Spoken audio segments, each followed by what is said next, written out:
Some people may think that vision is boring, but in the context of life, is there anything more important than vision? I don't think so. Maybe you could tell people who are listening, give them a brief background on yourself. What are your credentials and what is your background in vision? I work with vision. For the last 40, 45 years, I've been helping people to use their eyes. Or rather, I use their eyes to help people train their own brains. Most of seeing is done with your brain, using your eyes. And so in that area, I have spoken across the world, written in refereed journals, written books. It's kind of what I do day by day, and I love it. Now, vision is something I feel like most people don't even think about or take for granted. Why did you become so fascinated by vision? Well, I was actually an English major, and I loved English major because I loved reading, but I also loved eating. So I thought maybe I should do something that I could live off of. And so I thought about optometry. It wasn't until my third year in school that I had a professor that started talking about what vision really is about and how it dominates our life and how it changes our life.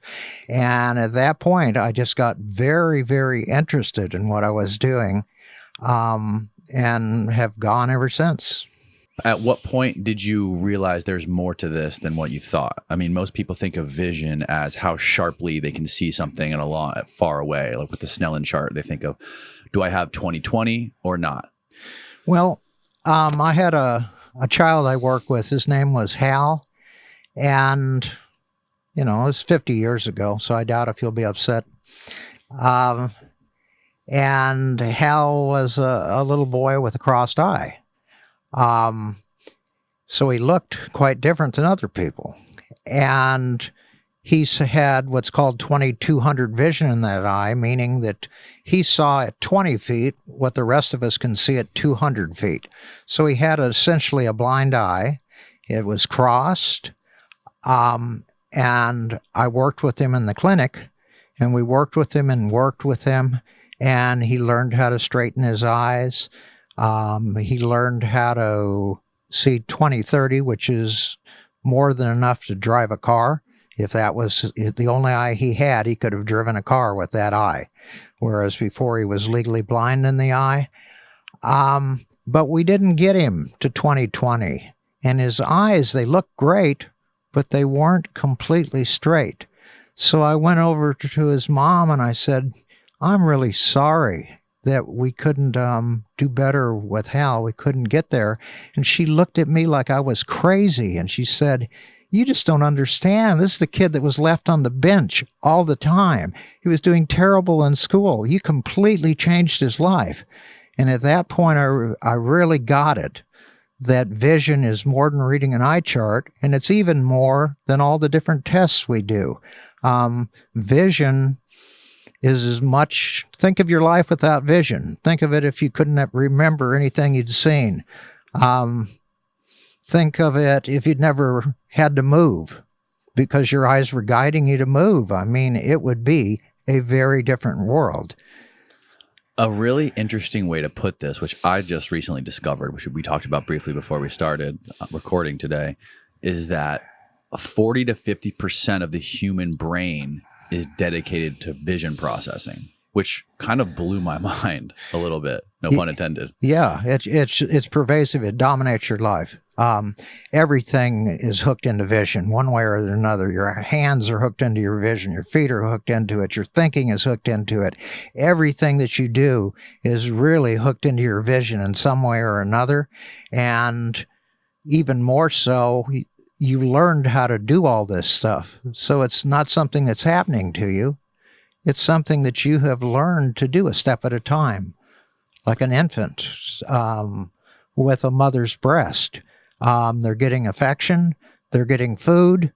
Their eyes land on things. They start to learn how to see. When they enter the world, they're not seeing much of anything. Now, I think one of the one of the pervasive dogmas in science is that there's a certain critical period when kids are young where they develop vision and other things that sort of goes away as they age with like brain plasticity. Yeah, this has been kind of confused. What it is, there's an area in life where they can lose their ability to see. It's a critical period, and if during that period you disturb their eyes somehow, that can make it harder for them to see. So let's say a child, you put a patch on a baby, they got a scratched eye, they wear a patch. Well, during a critical period, that could severely affect how they use their two eyes together after that. So the critical period is really the time when you can mess things up. You could put a patch on a 50-year-old and leave it on for 10 years. They're not going to lose vision. Okay? But it's gotten backwards where people look at it that there's a critical period where you can learn to see. And that's not true. The brain is always plastic. You can learn to use it. I mean, when I went to school, the brain was cement, and all it did was crumble. And so you were told that you're the best you're ever going to be when you're younger, and then it's just going to keep crumbling and crumbling, and it's just going to get worse and worse. And now the brain is made out of plastic, so you can work with it just like Play-Doh, and you can improve your brain, pretty much at any age, which means you can improve your seeing at any age. Even if somebody, for example, in your example, has a scratched eye as an infant and it affects their development, it's something that can be changed in later years? Much of it can. Now, vision, there are different types of vision, and part of it relates to using your eyes with everything else, using your eyes with your hands, using your eyes with your body, being able to move. Every time you move, the pictures on the back of your eyes change, and you have to learn how movement affects your seeing. That you can learn at any age. If you've actually lost cells in the back of your eye or in the back of your brain, then those may be cells that you can't regain. Okay, certain ones, but all of the integrative type of seeing you can learn as life goes on. Now, how does vision affect things like intelligence? Or is there any correlation between vision and intelligence, or vision and language, assuming that all these things are intertwined together? Well, vision really isn't much different than intelligence. Now, if you look at a standard intelligence test, they will have areas that they look at as mainly language. They might ask you, how are gold and silver alike? And you say, well, they're both precious metals, or they're both metals, or they both cost a lot. That idea how words relate to each other, how they're similar. So that would be more of a language-based type of intelligence. But on the intelligence test, there's all sorts of figures that you look at and realize how they relate to each other. There are things where you use your eyes to find your place. So even on a standard intelligence test, like half the test pretty much centers in on visual type skills, and the other half supposedly would center in on language type skills. So vision, but just in general, intelligence is kind of like analogies. You say this is like that. A house cat is like a mountain lion. They have some similarities. There's kind of an analogy there. But you have analogies when you use your eyes. If you've learned how to walk on a sidewalk and you're very good at walking on a sidewalk, does that prepare you to walk in sand? Okay, but you are going to make the analogy, well, walking on the sidewalk is kind of like walking in the sand. Well, it is kind of like walking in the sand, but you got to relearn how to walk when you get in the sand. Okay, so it's still, this is like that. Walking on the sidewalk is like walking in the sand, although it's not quite, so we got to relearn that. Just like the mountain lion is not quite like the house cat. Right. Their differences. And so that's all intelligence. And And I mean, there was a book by Jerry Getman years ago, is How to Improve Your Child's Intelligence. And the whole book, it's available through Optometric Extension Program Foundation. But the whole book is about using vision to improve intelligence. Wow. So the two of them are very, very linked. How come nobody talks about this? Especially eye doctors. Well, eye doctors, the job is different. The job is to find out if you can see clearly in the distance, and or if you need glasses to see clearly, and to make sure each of your eyes is healthy, so there's nothing going on with your eyes that could cause you to go blind. And once they've done that, so you can see clearly, and maybe up close, they would have to have you see clearly. So once they've got you seeing clearly up close and far away, meaning little things, close and far away, and they know there's nothing showing up in your eyes that shows you have a brain tumor or that you're going to go blind, any of these types of things, after they've ruled all of that out, their job is done. Okay? They're not really thinking about improvement. Vision like I am. I'm thinking about vision is you. Vision Right. is all of you. It is your hands. It is your body. It is your thinking. All of this gets hooked into how you use your brain, and that is vision. And vision, you take light and you convert it into action. That's the whole visual process. Light enters the eye, and all of a sudden you're able to act. You're able to catch that ball. You're able to read that book. All of these actions are part of vision. Back to talking about how much of the brain is involved in vision.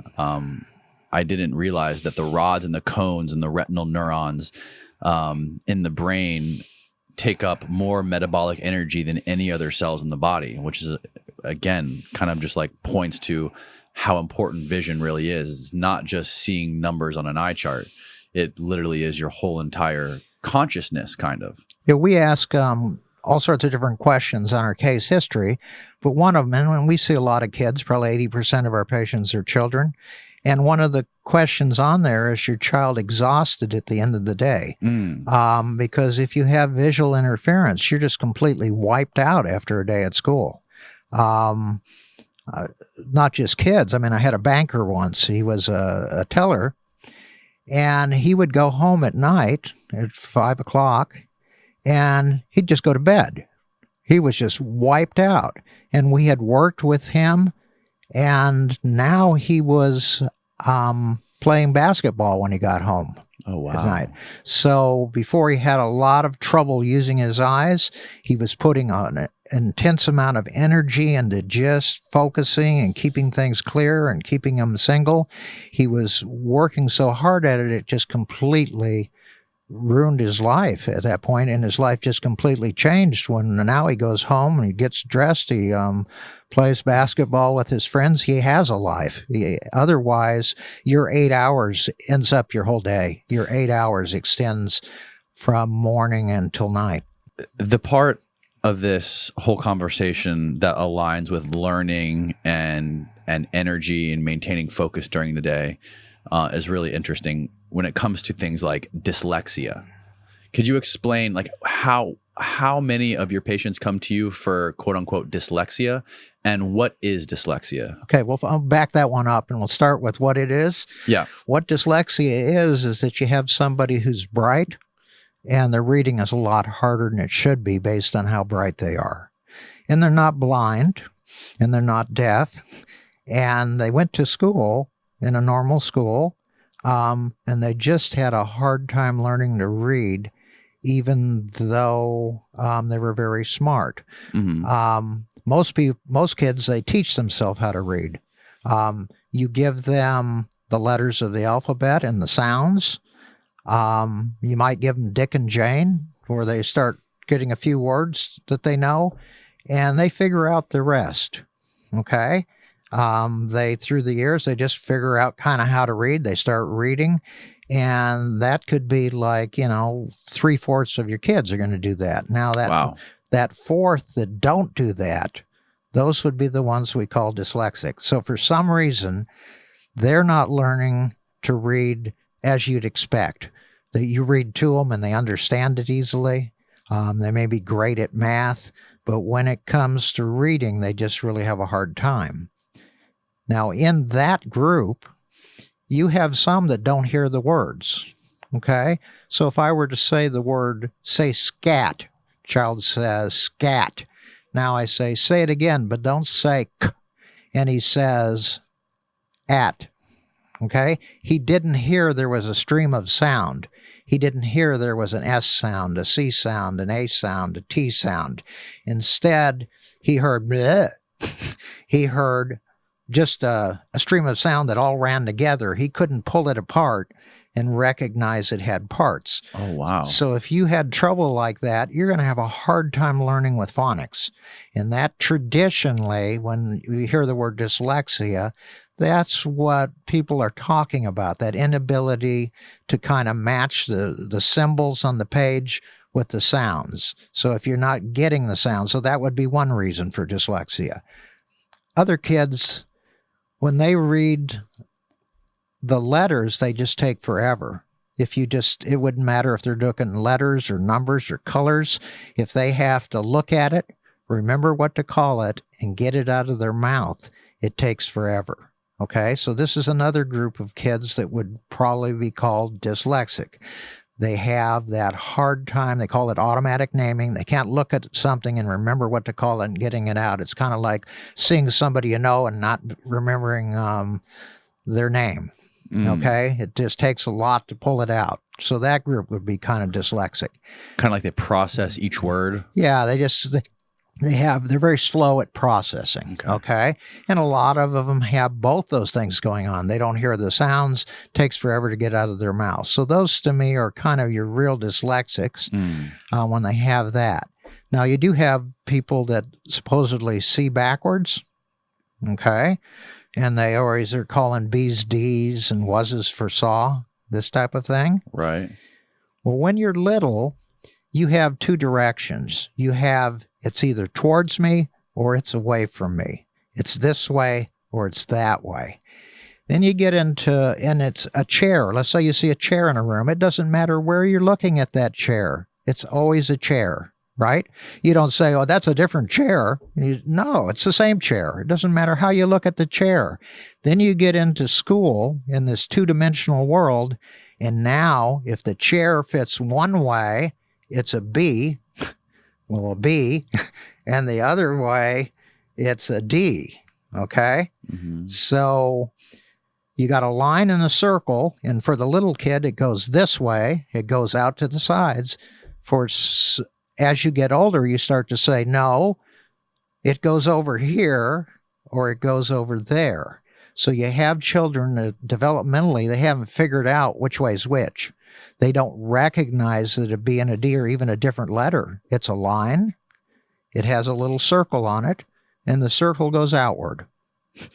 And as far as they're concerned, it's the same thing. They don't know which way to go. When they read, instead of always starting here on the left and going to the right, they start on the right and they go to the left. So that would be most traditionally when you hear the word dyslexia, it's like, well, they see backwards. Right. Okay. So that's the one that's most common that you hear about. Now, to me, that's a vision problem. Okay. You don't understand where the world is yet. You're lost on where are things.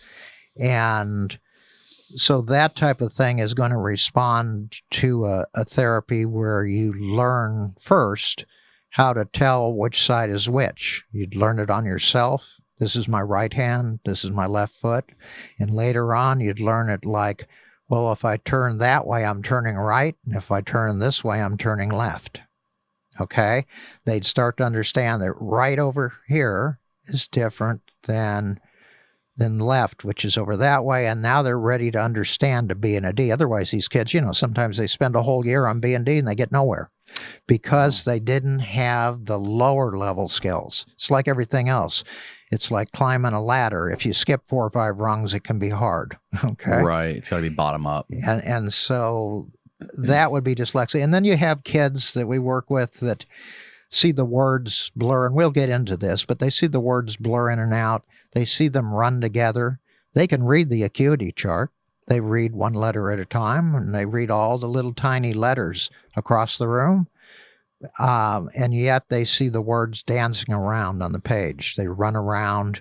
They run into each other. They won't stand still, this kind of stuff. Well, that could be thought of as dyslexia. If you were a dyslexia specialist, you wouldn't know that was going on. Okay, so when we look into that, now I'd look at that problem being primarily visual as opposed to the, I can't hear the word scat and realize it's made up of a bunch of sounds. I would think of that one as being more language-based. Okay? That makes sense. And then all of us, if we don't know what the words mean, of course, we get confused. Right, obviously. Okay, and that's a different thing. The idea in dyslexia, they should know what the words mean. In other words, intelligence and everything and language was all fine. They know what the words mean. They just have all of these decoding problems. And how many adults or older people do you get with coming into you to see you with dyslexia and reading problems?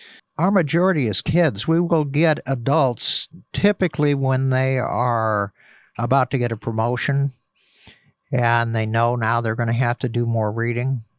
Okay? They change jobs, and for some reason they're going to need to know more reading. Now, when we talk about vision, I say how important it is. Most people run their life around their vision. Okay? If you have trouble looking at things and so that reading is difficult, you can't comfortably sit there and look at it, so you get away from it, you don't like to read, well, you go into sales. And, I mean, it's like I sometimes tell parents, if I work with your child, they can make $60,000 a year as a librarian, and if I don't work with them, they'll make $120,000 in sales. It's like smart kids, smart people, they're going to be successful one way or the other, but it'll be a different way if that looking at the print is difficult. And so they will move their life around their vision. They will develop in a way that fits the vision. If they're smart, they'll figure out a different way around it. They'll become a building contractor. They'll do fine. As a lifestyle, it'll be great for them, but it won't be something that requires a lot of reading. They probably aren't going to want to be a lawyer. Right. There's a large percentage of the American population that is myopic, meaning nearsightedness. Is it a problem that the majority of the population is becoming myopic? It's another one of those, idiopathic illnesses, an illness that's diagnosed by an idiot. We don't really know exactly for sure yet why people become nearsighted. Nearsighted means what? You can't see far away. We have a picture somewhere where it shows an eyeball. Well, the eyeball, if you're nearsighted, the eyeball is just too long. The light. This picture? Here we go. Yeah. So it says pupil up there in the front. Well, that's that little black hole in the front of your eye. And you look at it and it's black. Now, the reason it isn't all red like the back of that eye is because nobody's home. Nobody has the light on, okay? And if you take a cheap flash and you flash it at somebody, the light bounces off the back of their eye and their pupils are bright red, okay? So that's like the back of the eye. It's kind of red look, okay? And so it goes. That's why it turns red. Yeah. I didn't know that. Yeah. And that's why when you have a photographer, they hold the flash over to the side so that it doesn't bounce right back out of the eye. Then behind that pupil, there's a lens, which is just like a magnifying glass. So if you wanted to burn a hole in a leaf or a fly, you would have to hold the magnifying glass in just the right spot for all of the light to converge and burn the hole. Okay? Well, in the eye, the light converges to the back of the eye, okay? So it goes through that lens and it converges and lands right on the back of the eye, where it says fovea back there, retina, all those things. They're just the back of the eye. And is the fovea directly behind the pupil, or it looks like the optic nerve is kind of more directly behind it? You're using the fovea to see. Okay. That's where you're pointing the eye, and I don't know if it's just this picture. It's set up like that. That fovea Right. has 1 million nerve fibers. And these are when people think of the nerves in the eye, like the cells in the eye of rods and cones, and the cones are being the ones that focus on the sharpness. Yeah, you get a lot more cones, color vision, all that kind of stuff in that foveal area, and then you do in your peripheral retina because like we're colorblind over to the side. Oh, really? Yeah, which is again you doing vision. If you think about it, if you were to look at a red wall, you don't notice that it ain't red way over to the side. It all looks red. Okay? Right. So we see what's there. We've seen what we've learned to see there, not what the backs of our eyes tell us. But going back to nearsightedness, the light comes in and it gets focused in front of the back of the eye. So rather than focusing on the eye, it focuses behind it. The eye is too long for whatever reason. Okay? Now, the current theories, one of the theories is that sunlight helps the eyes yes, I've heard this. not get too long. Right. Okay? That if you're out in the sun 4 hours a day, kids who were out in the sun 4 hours a day were far less likely to become nearsighted early than the ones who weren't. So we don't know if you're nearsighted because your whole world is up close. And there's certainly a lot of thinking like that. If you read all the time, you'd get nearsighted. If you looked up close all the time, you'd adapt to that distance. But on the other hand, do you read out? How many people read outside? How many people are in the sun when they read? Right. So again, it's how it all fits together. What part of it is natural sunlight? What part of it is this cramped up close distance where you don't move your body at all? You're still. You're looking at a fixed distance rather than all over the place. You're there for long periods of time. It's all up close. So all of these factors. But what happens when we landed men on the moon? About 25% of America was nearsighted. And by the time 9/11 came along, it was 48% of America was nearsighted. Now in Singapore, 90% of the population is nearsighted. And these are kids that are like inside studying. I mean, I have a niece in Vietnam and she goes to school, 8-10 hours a day. And then she has a tutor for 2 or 3 hours a day. Wow. So it's like there's this compulsion to succeed. And so you have people, huge amounts of up-close time and huge amounts of nearsightedness. And the thing is moving here in the United States as well. And so we're putting, 2-year-olds, 3-year-olds on little close devices inside, not playing, not running around, figuring out how to see the world. But just looking at a flat screen. Yeah, everywhere you go, whether you're waiting in line at a grocery store or sitting at a red light, just looking around at the different cars that are sitting around you, they're all staring at their phones. Right. So you're seeing this great up-close thing, but you're not getting the action you do. Right. So the body's not involved. Yeah, we learn to see. Okay, if you looked at me, you already know how much effort it would take to get to me. You know how you would have to move around the table. You know what it would feel like if you tweaked my nose. You know what it would be like to pull my hair. You know all of this information because you've done all this kind of stuff your whole life, and you've learned how to see through all of your movement. Now you put a kid on a screen. Are they putting pans and pots? Are they learning how all these things fit together? Are they learning how to pull wagons? Are they learning how to do all of the other things that teach them to see? Or are they learning how to sit there immobile, staring at colors on a screen? So that's when we get into what vision is, we'll get more into that. But it is kind of a frightening prospect. Pardon this brief interruption, but I want to take a second to talk about our sponsor, Verso. Now, if you've heard this podcast before, chances are you already know how obsessed I am with health and longevity, which is why one of my favorite guests to have on the show is nutritional scientist and neuroscientist Dr. Dom D'Agostino, who actually introduced me to this stuff. Verso is a company that is dedicated to translating scientific breakthroughs into products that hold the potential to increase longevity. The problem with aging is we accumulate these zombie cells, or old damaged cells, that linger beyond their useful life. These zombie cells infect other healthy cells, speeding up the aging process, causing things like hair loss, wrinkles, arthritis, cancer, dementia, and everything in the realm of aging. What scientists have realized is that we can manually induce autophagy, meaning the cleanup process of the old zombie cells and replacing them with new ones. Verso's new Clean Being, which I take every night, is a powerful blend of senolytic molecules that help promote the body's natural cleanup processes like autophagy and apoptosis, promoting better cellular health, supporting lower inflammation and natural cardioprotective functions, while boosting protection against age-related diseases. The three main ingredients in Clean Being are spermidine, luteolin, and dihydroquercetin, which play key roles in the control of gene expression and are essential for cell growth and proliferation, specifically when it comes to cardiovascular and cognitive function, skin health, vision, and the immune system. Head on over to ver.so and use the coupon code CONCRETE at checkout to save 15% on your order. I linked it all below. Now back to the show. And you're going to see a bunch of kind of awkward kids.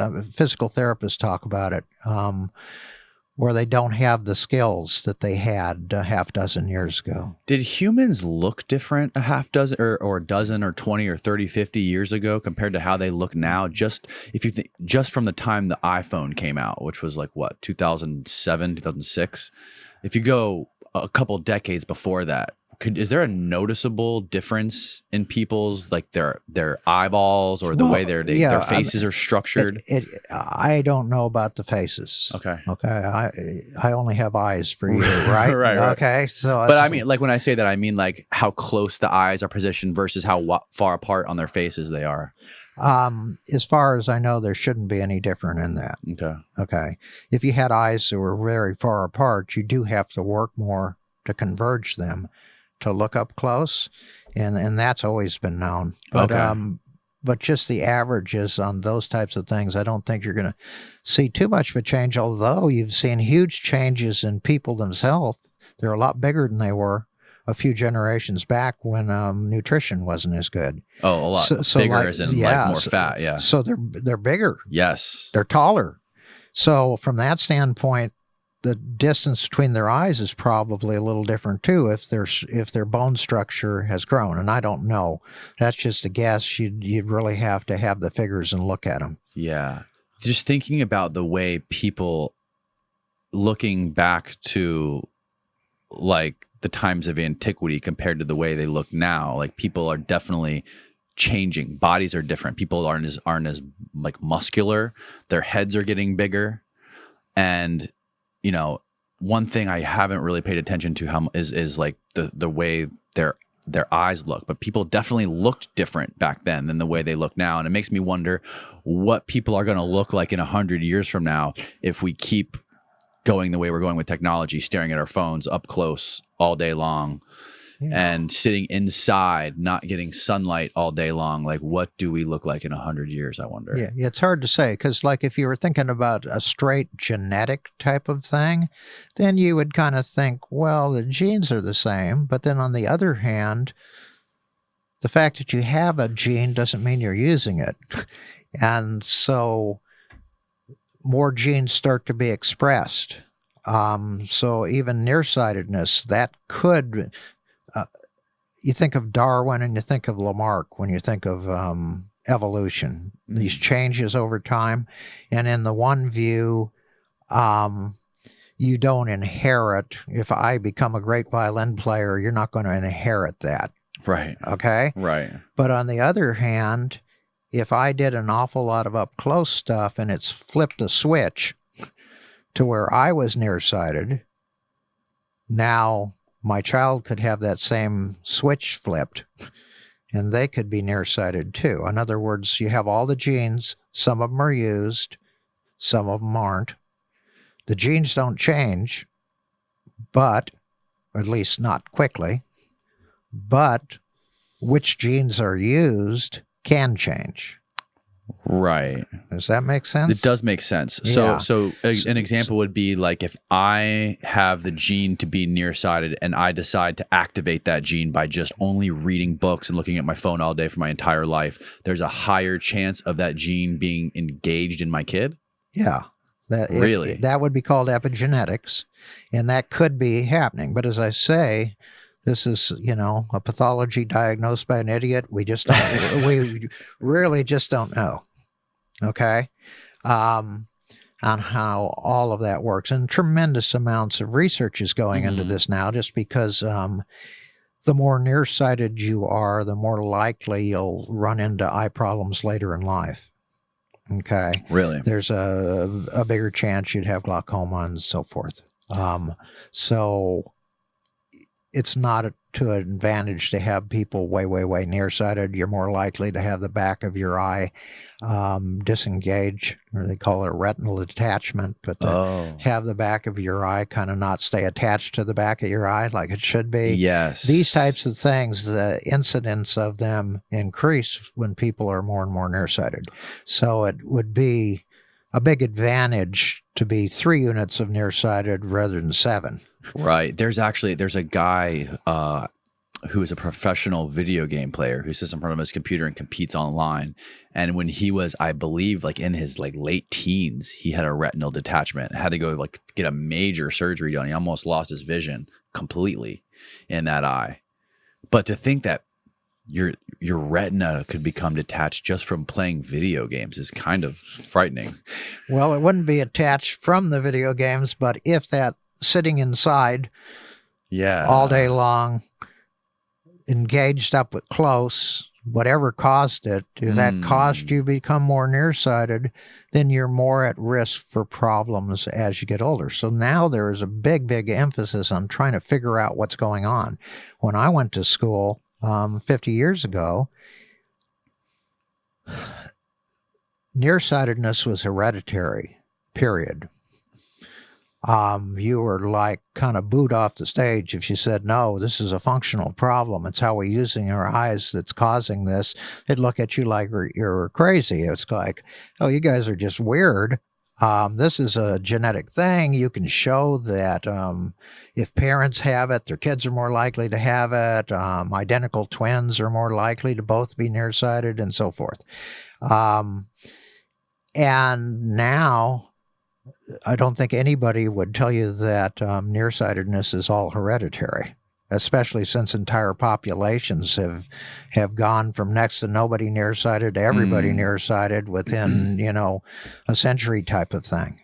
So the majority of eye doctors, when you go and see an eye doctor, they're going to worry about your quote unquote acuity and how well you can see the Snellen chart, right? Like we discussed earlier. Right. And if there's looking in your eye, see if there's tumors or whatever, the structure of your eye, all of the top level stuff, right? The low hanging fruit. What sort of attention is given to stereo vision? Not a lot. Okay. And the attention we give it is not necessarily all there is to it. There are different types of stereo tests. Okay, stereo, I think it means solid. And solid seeing. Things look more solid when you use both eyes to look at them. There's more volume to them. There's so stereoscopic vision is this solid seeing. It's seeing the world in a different way. But what it really is seeing the distance between things more. So like if you were looking at me, or I've got a mic here, but if I put my hand here and you cover an eye, so go ahead and cover an eye. Good. Now, so you're looking at my hand. So what's closer to you, my arm or my chest? Your arm. No brainer, right? Right. Now uncover it. You may be able to see more air. I can see the gap. There's more air in there. That is stereoscopic vision. That's two-eye depth perception. Okay. And in a typical exam, not a lot of emphasis is placed on that in your average practitioner.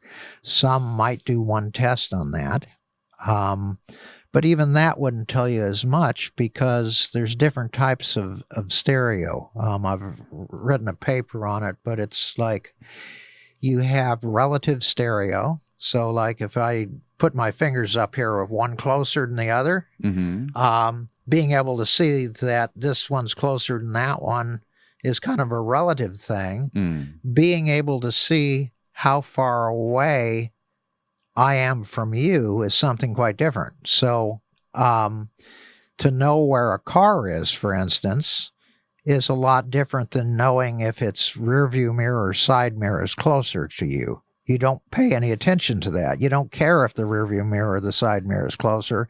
You do care how close that car is to you and if that distance is getting less. Well, that big seeing, that big stereo, that awareness of space in the world isn't something we'd normally test for. In fact, we don't even have a good test for it. I mean, we almost infer it from other tests if you're doing off-the-wall tests. Now, would you say this stereo seeing, the things you're describing, are more or less important than what's tested at a typical eye doctor on a Snellen chart, like acuity? What's more important? I feel they're more important because that's what you do in the world.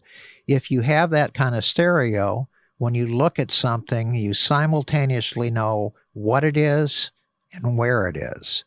So like, I'll look right into this camera. If whoever's looking at me were to look right at my nose, can you see how pointed my nose is? Now instead, if you were thinking about the distance between you and your screen, okay, there's a certain amount of air between you and your screen. That is, you now know where the television or the monitor is at the same time that you're seeing me. Okay. And so many people, and think about it, when you talk to somebody, sometimes all you're seeing is their face. You're not seeing where they are in the room. Right. Okay. You're not opening up and simultaneously seeing where things are and what they are. You're just seeing what they are. And all of our tests as eye doctors, they're all what is it tests. They're not where is it tests. They very seldom do tests to figure out if you're very good at knowing where things are in the world. They want to know that you can see what they are. What are those little letters on that eye chart? Okay. And one of the reasons they want to know you can see the little letters, because if you can, that kind of rules out a lot of eye problems. If you can't see them, you could have a tumor in the back of your eye. You could be nearsighted. You could have the lens in your eye could be cloudy. There could be all these different things going on that are making you not see the little things. Okay? And so the fact you don't see them, then the red light goes on and it says, well, something's up here. We need to figure out what it is. Okay? So, and we don't call it acuity deficit disorder. Okay? We say, you've got a cataract, Right. You've got glaucoma, Yes. You've got something, you've got an actual physical type of disease, and that's for eye care.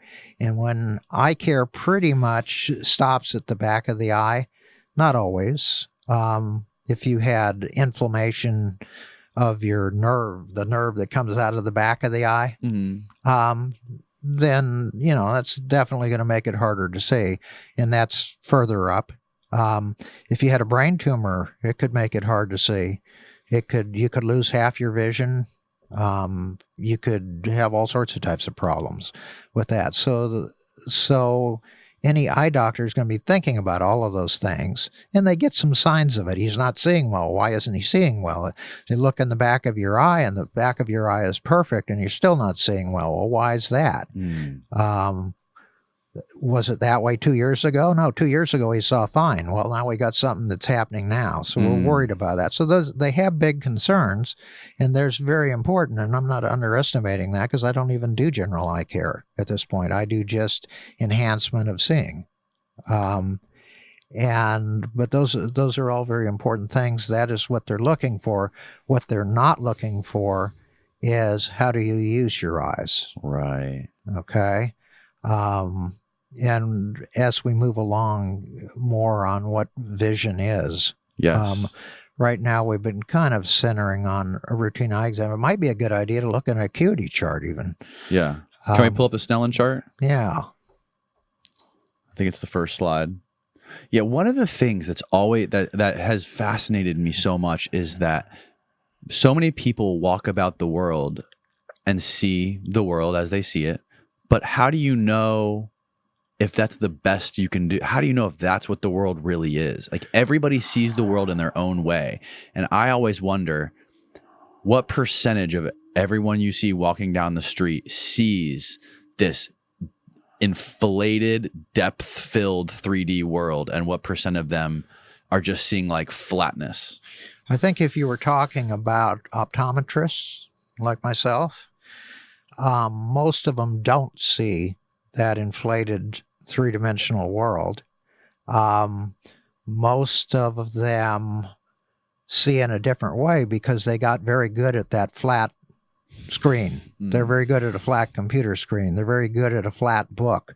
They have driving at night when it's raining and the line has disappeared, knowing where you are on the road might be more of a concern, but they're very good at reading and looking up close because they've had to do that to get through school. Right. So they've learned to see in a different way. They're not hitting fastballs on average. Right. And a lot of the bigger type of seeing, they would have a tougher time with, but they would never be aware of it. Because I mean, I've seen both ways. And once you've seen in that big three-dimensional way of seeing, you realize, oh, that's very different than the way the world normally looks. Another thing I've noticed is that if you look at the eye, I don't know if this is kind of like a very nitpicky thing, but if you look at the eyes of people like famous quarterbacks like Tom Brady or Michael Jordan, they kind of almost look like wall-eyed, like their eyes like rest on the very corners of their like that's outside portion of their eyes. And I imagined like to see an entire football field and like thread a needle with a football. Yeah. Requires a very, very high level of three-dimensional vision. Well, if your eyes are further apart, you would have, on average, better three-dimensional vision. Okay. Because when you're looking this way, this eye's view is very different than the other eye's view. I don't know. Do you want to know a little more about that type of three-dimensional vision? It'd take a second. Yeah, absolutely. Okay. If you were to put your hand up in front of you, like I've got my hand in front of me. Okay. Okay, and I've got it a little over. Now, if I cover one eye, I get one picture. And if I cover another eye, I get another picture. Right. It's a different picture. And when I open both eyes, there is a three-dimensional picture. Okay? It sometimes helps if you just think about looking past it even. But anyway, yeah. If each eye has a different view, and the fact, like, especially if I spread my fingers like this, now one eye's seeing this and the other eye's seeing kind of a line of fingers. Right. And yet when both eyes are open, there's all this air in between the fingers, okay?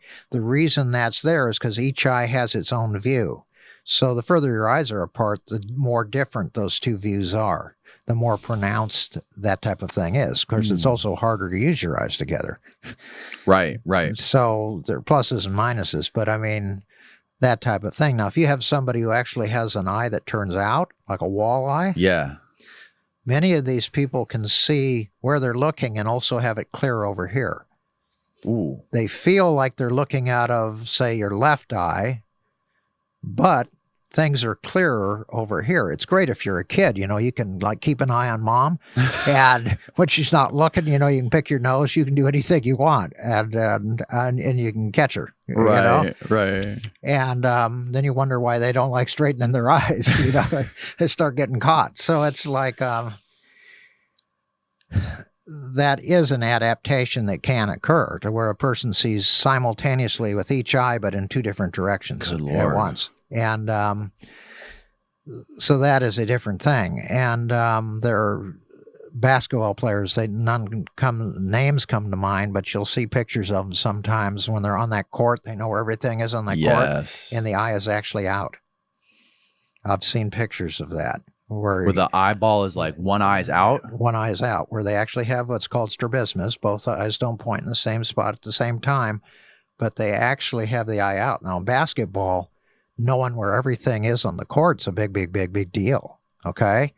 If you want to know where the rim is, it would help to point both eyes at it. But professional players, they play off feel anyway. They know where they are on the court. They know how to get the ball through the basket from that position in the court.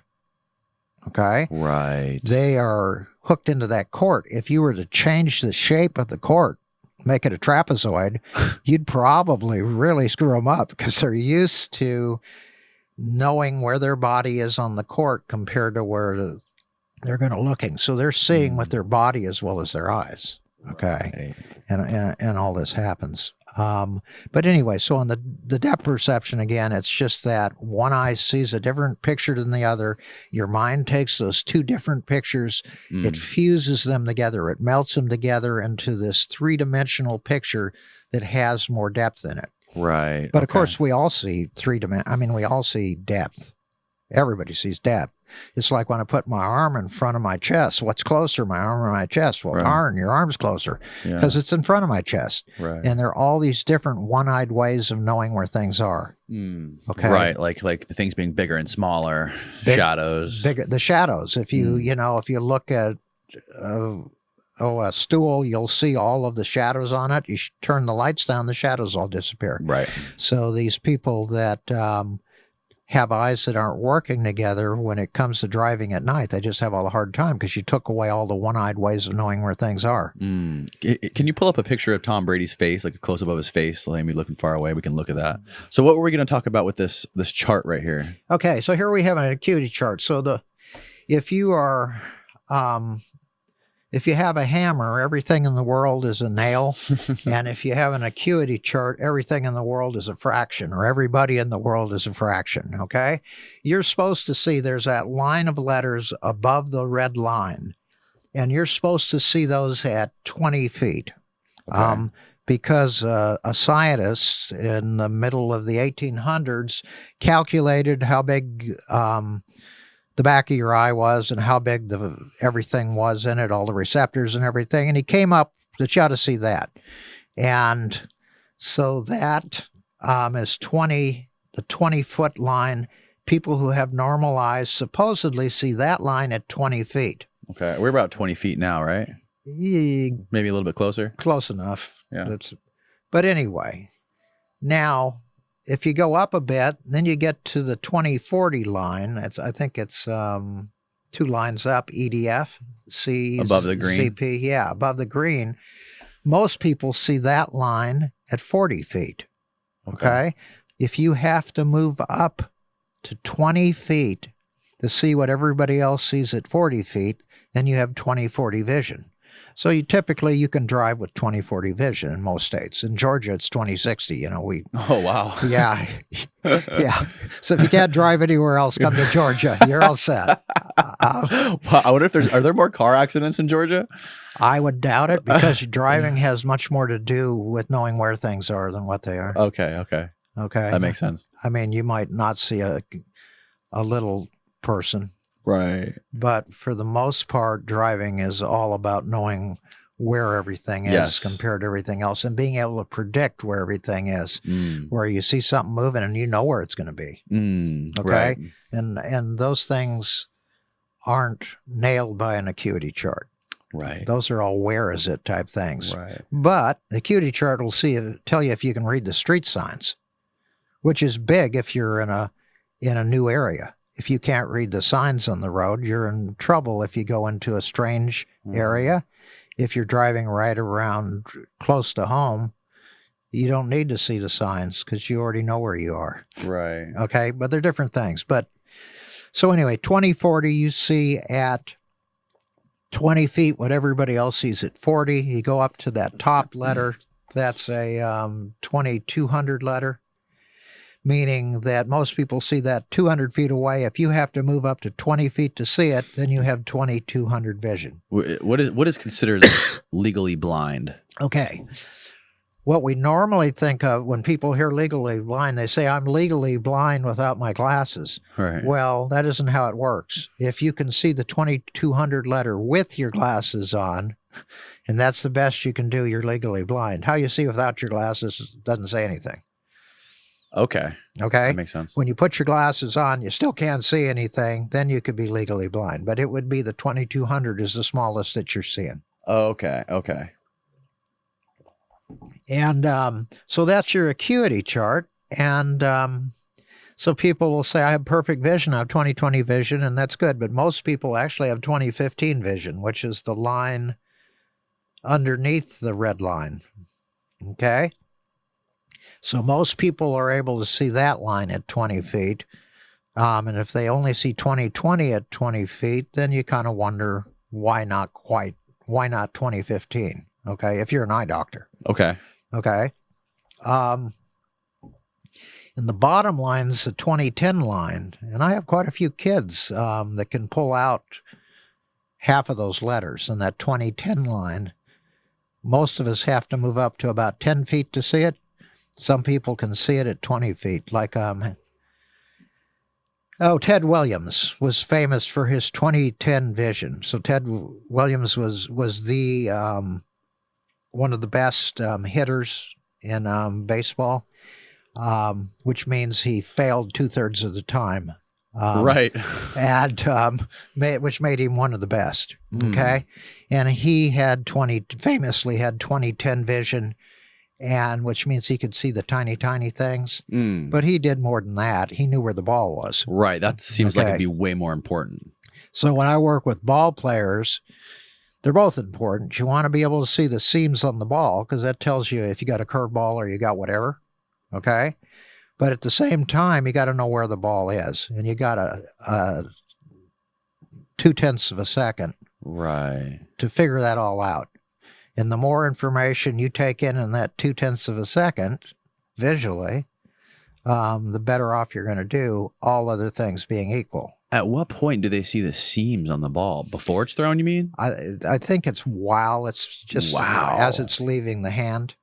Okay. Okay. Okay. Where they're watching it right then. But so when we work with ball players, we want them to be able to see tiny, tiny, tiny, but we also want them to be able to see big, big, big. We want them to be aware of all the space between them and the picture so that they get that big picture at the same time they're getting the little one, doing both of those at once. And I have a batting coach, and he always sends me his kids that don't bat like they should. He knows how to do all the other stuff. Right.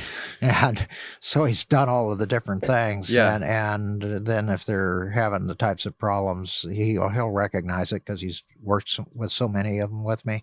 He just recognizes how they act when they're not seeing quite right. So people who are playing sports who don't necessarily see the ball correctly or they aren't able to react fast enough, is that a problem with them not seeing big? Oftentimes, that's part of it. You have to be able to see big and little at the same time. You have to be able to see. So that's like panoramic vision?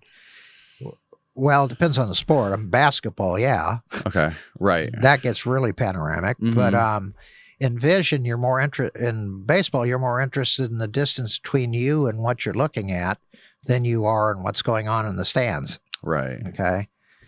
You can just imagine some of the nasty things that have been said to ball players over the years. Oh, yeah. And you don't need to be zeroed in on that. You need to be zeroed in, but the distance between you and what you're looking at is important. And what kind of things can people do in sports, or what kind of things do ball players do to sort of gain that extra sense of panoramic vision and as well as small vision at the same time? One thing they don't do is they don't sit there and think about what people said about them.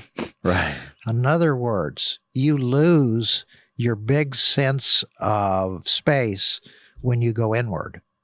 So if I have a patient, and let's say I have some gadget on the wall and it's floating off the wall, if I were to tell that patient, oh, you locked your keys in the car, that thing that was floating off the wall will go flat. In other words, they'll lose their sense of space when they introvert. When their attention goes inward, they lose the world out here, which is one of the reasons the kids come in and they look like, and they leave and they look like they're like out in the world. Right. Because they come in and they're kind of beat up feeling and they're inward. And then as they get better with their vision of seeing the world in front of them, their attention goes outward. It's like people with panic attacks. Yeah. If you can get them to open up and see the big spaces, it kind of pulls them out of it. Okay. Because the panic attack, you're all inside. We've been around a long time. A lot of bad things have happened to us, starting with birth. Yeah. And then it only got worse sometimes, it seems like. And so all of that's just sitting there waiting to beat you up. So as you learn to get your attention, your visual attention outward, then you get out of that garbage. Okay. I imagine that's a huge problem with people like coming up to bat during baseball. That's got to be a huge, with everyone's eyes, everyone in the game is focused on you. It's like, well, that's just it. They have to learn to be where they are. In other words, they can't be where they're not. They can't be thinking about something else. yes, They have to have full attention out in space in front of them. So it's like the coach would, as soon as these kids, he'll tell me, he says, yeah, this kid, he just gets wiped out. Somebody says something to him, he gets upset, and boom, you lose it all. Can't hit anything. Right. Okay? So it's a matter of learning to concentrate. And even Ted Williams, he said that he really looks hard there. It's a certain thing he does. It's a way of seeing for him. He had the 20/10 vision. Yeah. But he did something with his eyes when he was batting, and he knew he was doing something. Okay. But he didn't know exactly what. Well, there's a language, so no telling. How are you seeing right now? What are you going to tell me? Right. On the average. Okay. And I've been talking about seeing a big area as opposed to selecting a small area. We're going to get into that quite a bit with a lot of regular examples on the screen. Right. For now, that is pretty much meaningless. If you're hearing it, you've seen space yourself, so you know because we talked about it, and you see that big area, you see all that space. Yeah. Somebody who's never seen it has no idea what we're talking about right now. Okay, they just think these are just a bunch of words. If there's a hole in your perception, there is a hole in your language. You have no words to describe it. I've tested this on my wife, who has nothing wrong with her vision. She has perfect eyes. I've done some tests on her with some of the stuff that I've messed around with, and she flunks almost every three-dimensional test. It's okay. She's probably done some tests on you you're not aware of. Yeah. So you're even. And I am aware of. I flunk a lot of her tests. Yeah, there you go. There's no double standards over here. Yeah. But it was fascinating to me how somebody like her, who has at least that she's aware of, no issues with her vision, she fails all the three-dimensional tests. Yeah. So it's always hard to say. It could be somebody that sees in an expanded way all the time and doesn't even know what it's like to not see that way. Or it could be somebody who sees in a non-expanded way all the time and has no guess what you're talking about when you talk about seeing things. You're never quite sure. And we'll get into it, but have you noticed? You don't know what other people are saying. Have you noticed a correlation between people who are introverts and extroverts versus like myopic or farsighted or three-dimensional or not? As far as I know, the studies are all over the place on that. Certainly, what were you like when you became nearsighted? In other words, like before, you mean? Yeah, because it's kind of like if you're working with some extroverted salesperson who went nearsighted when they were in third grade, and that's when they went nearsighted, and they haven't changed in 10 years. Well, they're still nearsighted, but they may be extroverts. Their attention may be out all of the time, okay, at this point in life. Okay. Right. So you can't, so that's a hard question on that. In general, though, we do work on that extroverting people when we work with vision. Let's say you got two lines and you're wearing a pair of glasses, and one eye sees this line, and one eye sees this line. And those lines line up when your eyes are straight. And when your eyes kind of turn a little, the lines do this. Mm-hmm. Well, the very fact that you're watching the lines to line them up and how it feels, it puts your attention out there. You're looking at what's going on out there. It gets you out of your head. And so it gets you out of your head. So even if you weren't even thinking about it, it's still something you're doing. When you're doing vision therapy, you are extroverting people. That's amazing. And the kids come in all the time, as I say, they're like looking in the inside of their head. They're just like, instead of where they go out, and you can see the before and after pictures. Oftentimes you can just see you've got a different kid. And that's oftentimes what parents are talking about. They say, I'll have a different kid. They're very happy. It's not like they lost. It's not like a medication that takes away from them. They can still be crabby if they want to be, and they always are once in a while, but they act very differently.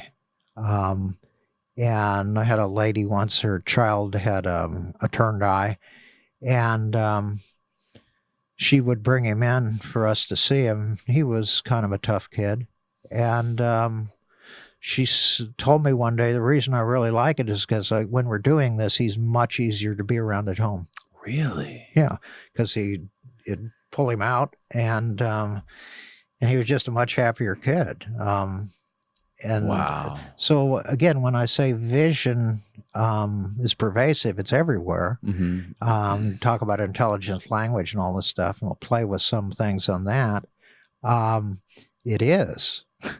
You're talking about everything. You're talking about personality. Well, how much of how you see the world is personality? You see what you value. Right. You're blind to what you don't value. So what are you seeing? Well, is that related to personality? You bet it is. What you're seeing. And so it's an amazing area to work with. And there are many mechanical models. You can say, well, we're making one eye work with the other eye, or we're teaching the eyes how to change focus. And we're going to talk about that and do some drills on it. Okay. But you're working with an entire person, and vision is a reflection of the entire person. Okay? Vision is run by your emotional centers. In other words, your autonomic nervous system, your involuntary nervous system, the one if I walk up behind you and say boo and you tingle all over, that is your focusing system, is run by that very thing. Parasympathetic and sympathetic nervous systems run your focusing system. So emotion is very hooked into vision. And indeed, when you have somebody who has an eye turn and they're having a bad day, where they're like upset, the eye goes in while they're upset. Wow. You see immediately changes, and we've all seen it. You had days where everything looked great, and days where it doesn't look so good. Yeah, it's the same thing with anything, right? Yeah. Days you don't feel good, days you don't sleep good. Yeah. Your body doesn't feel good. Right, and your vision is off. It's just that normally, if you're like this, like we all are, one day you're good, one day you're not, and you only have to be this good, you're always good enough. Some people, one day they're making it, the next day they're not making it. One day they're making it. So it just kind of depends where that overall level is. How many people do you test that had no idea they were missing this part of their vision? Like for people out there that are listening to this right now, you were just explaining a minute ago, they don't know what they're missing. Some people, they don't understand exactly what we're talking about. There's no way to describe it. It's kind of like talking to a bunch of colorblind people about the difference between red and blue. What are you going to say? One's a little brighter? That have no idea what you're talking about. And to talk about depth perception to somebody who doesn't have it, they really don't understand what you're talking about. Now, in my practice, I don't see general patients. Right. You see special people, We right? we have people that talk to them on the phone for a half hour, an hour before they ever appoint them, before they make their appointment, to make sure it's the type of person that if I were to see him, it would be worth their while to see me. Okay. Okay, and so they would go. It's kind of like, well, I've been having trouble seeing the board. Sounds like you should have a routine eye exam. A routine eye exam. Exactly. Yeah. How's reading been? Reading's great. I'm just not seeing the blackboard. Well, let's start with a routine eye exam, and if that doesn't solve your problems, give us a call again, and that type of thing. But I have the opposite all the time. I have people come to me who had an eye that turned in, and they always will say, I don't have depth perception. I never passed the depth perception tests. I don't have any depth perception. And I will use a different type of depth perception test that accentuates their side vision in a different way, and they'll have depth perception. So it's like I'll be able to find it that first day. It doesn't mean that their depth perception is good. It just means we got a place to start to make it better. Okay. Right. But that one happens all the time. Well, I've never had depth perception. Because they're aware they don't have the depth perception. Because I've been told. Exactly. Yeah. The doctor has said you probably shouldn't be an eye surgeon. And so the way your eyes work together. So how can we explain to people who don't know if they have depth perception or not? How can we show them? Can we show them some slides, or what can we do to help people understand?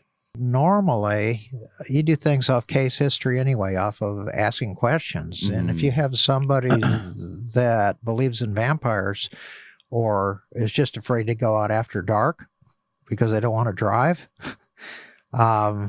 then you've got somebody with a vision problem. When you have somebody who doesn't go to 3D movies, why don't you go to 3D movies? They give me a headache. You've got somebody with a vision problem. In fact, there's probably no better overall screening test than just going to a 3D movie. And if you leave it sick, you've got a vision problem. You've got difficulty using your eyes together somehow. You have difficulty with depth somehow. There's something there.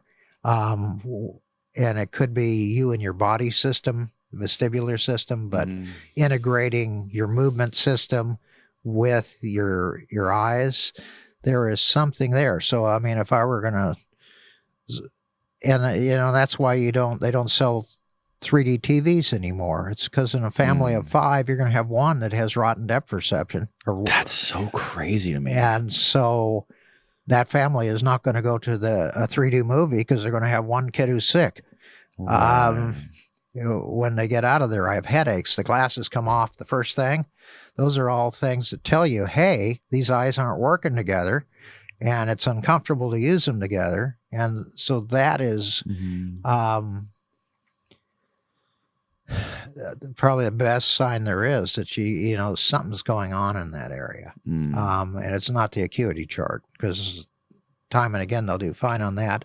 Or if they don't do well on the acuity chart, they get new glasses, they go back to the 3D movie and they're still sick, then you've got something more going on than just the acuity chart problem. Right. There was a quote in your book, or there was a whole chapter dedicated to knowledge by description versus knowledge by acquaintance. Can you expand on that? I think that was Bertrand Russell had used those words. Okay. But you could talk about narratives. You read something and it tells you how to do something. Right. And then you've got experience where you've actually done it. Entirely different types of learning. Yes. You could read a dozen anatomy texts, but it's entirely different if you're doing surgery. Okay? Right. We learn by doing things to where you really can do things. Okay? As opposed to books. Books give us extra information. But like when I do drills, for instance, in the book we were talking about, whatever the name of it was. The Shape of the Sky. That's it. Thank you. Okay. I have a copy of it. We can show. I got it in my backpack. Okay. Yeah. So in there, we have a lot of games to play to kind of see how you do in all these different areas. Uh-huh. And if you do the games, you understand what I'm talking about. Right. If you don't do the games, you got a bunch of words. So it's like when I tell parents, well, when your child reads, he has to put in extra effort to point both eyes in the same spot at the same time, and that extra effort tires him out. Well, that's nice. Okay, that sounds like a good bunch of words. Yeah. Yeah, and the parent can listen and they can say, yeah, a lot of words there. And if they really got a good memory, they can repeat all the words. Yes. Okay? Yes. If instead I take what's called a prism and I put it in front of them and let them see double and try to read that way, now they understand what I'm talking about. When he reads, this is how he sees, and that's worth all the words in the world. So that's using experience as opposed to just the words. That really resonated with me thinking about that, because I immediately just went to thinking about everything you see on the internet are people sitting at tables like myself with microphones in front of them talking about anything, things going on the opposite side of the world, things going on here, stuff in the news. And all these people are explaining to the world what the reality of the world is. But these people that are talking to you only have this quote knowledge by description. Like they only heard something or read something or are going off some bullet points that they have to talk about for the whole purpose of entertainment. And what I realized is I notice a huge difference in listening to somebody who has been somewhere or done something and they're talking about something that they've done or personally experienced versus like what you're used to seeing, like people talking on the news, people talking on a podcast like myself that are just explaining something that they just understand from reading it or watching a documentary or a movie or something, or from reading a dozen books and getting context from a bunch of different people's angle, from reading other people's experiences and trying to translate that into something that they're speaking as fact. The guy that got me interested in what we're talking about, he said, you watch the people that lecture, that go out and lecture. Some of them talk about what they do, and some of them talk about what they've read. Right. And you'll see very, very different things. And so the rule is, if you're going to lecture, you ought to only lecture about the things you're actually doing. Right. Because we had like a discussion about red light and how it seems to help with nearsightedness. There are studies showing it, but it's not something I've implemented in my office right now. Mm-hmm. So it wasn't something that I really wanted to talk about. Right. Because I'd be back to telling you what I read. Right. Instead of what I saw, the kid who acted different after we did this or whatever. Right. But also, it also relates to how we see, what we see. Okay. When you look at that microphone or my microphone, you see a different microphone than I do, because you have intimate experience with the microphone. You know how every dial changes it. You know how it moves. I look at it and say microphone, and that's it. Mm-hmm. Hey, there's a wire over there. Shit. What's that wire about? So when it comes to seeing, like somebody comes in my office and we have this little gadget, you put in front of their eyes and you say, which is better, one or two? Does it look better this way, one, or does it look better two? Right. And it has these dials on it. And so somebody comes in and they look at that and they say, a gadget for examining eyes. I look at it and I know how to move every dial on it. I know all the actions involved with the thing. I see a different instrument. If I look at a sewing machine, I see a different instrument than a seamstress would, who uses the sewing machine. I actually see something different. Okay? And so you think we're both seeing the same thing, but we're not. And the difference is that if you're really seeing something, you know the actions you can use it for. Yes. And that's when you that's when you really start to see, when you know the actions that are involved with that thing, that apple.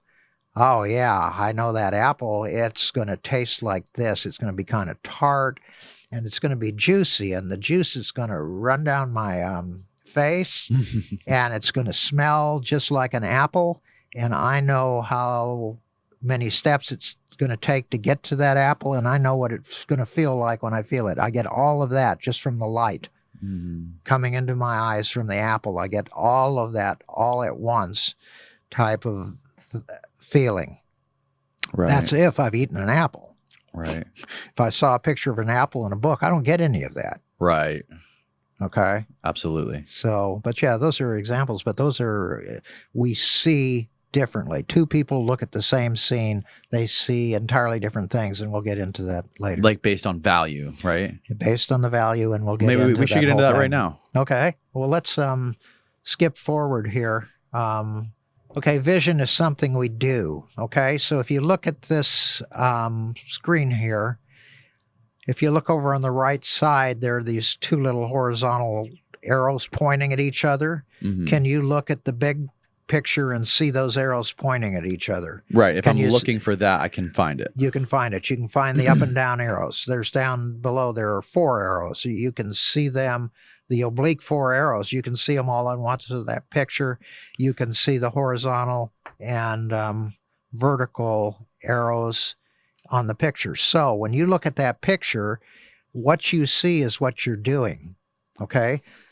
That isn't, and you've drawn arrows in the past. Right. You know the movements that are involved with all those arrows. That's how you learn. When you were little, you learned how to draw a circle because we think it's a big deal in this culture. So how many circles do you see when you're out in the forest? None. Unless the moon's out. Right. That's about it. But those are cultural things. But vision is something we do. So let's go on to that next slide and go on to the next one. There we go. So there was a guy by the name of Skeffington who in the 1920s started to look at vision as something more than 20/20. He wanted to know why it is that some people who measure like they need glasses are happier when they don't have them. Because that happens. You do your measurements, and then the measurements say, oh, this person should like this pair of glasses, and they don't like them. Okay? And he wanted to know about all of these things, but he thought about vision comprised, he put 4 circles, and those aren't his words, but one circle has to do with space. It has to do with knowing where things are. One circle has to do with value, and that's kind of knowing what things are. It's valuing the actions that have to do with something. Like when you see a dust, if your job is to keep dust off things, when you see that dust particle, that means something to you. It means something to you. Yes. Somebody else does not see the dust particle. Right. Because they're not thinking about the actions involved with that dust particle. They're blind to it. Right. Okay. And then you've got your body things, and how you see relates very much to your body, which we'll play with. And then you have words themselves, and the words relate to how you see. So if we go to the next slide. Okay, so this is a good example. We've been talking about seeing big and seeing little. So if we look at this slide here, it just says consciousness is not something that happens. And just look at the slide.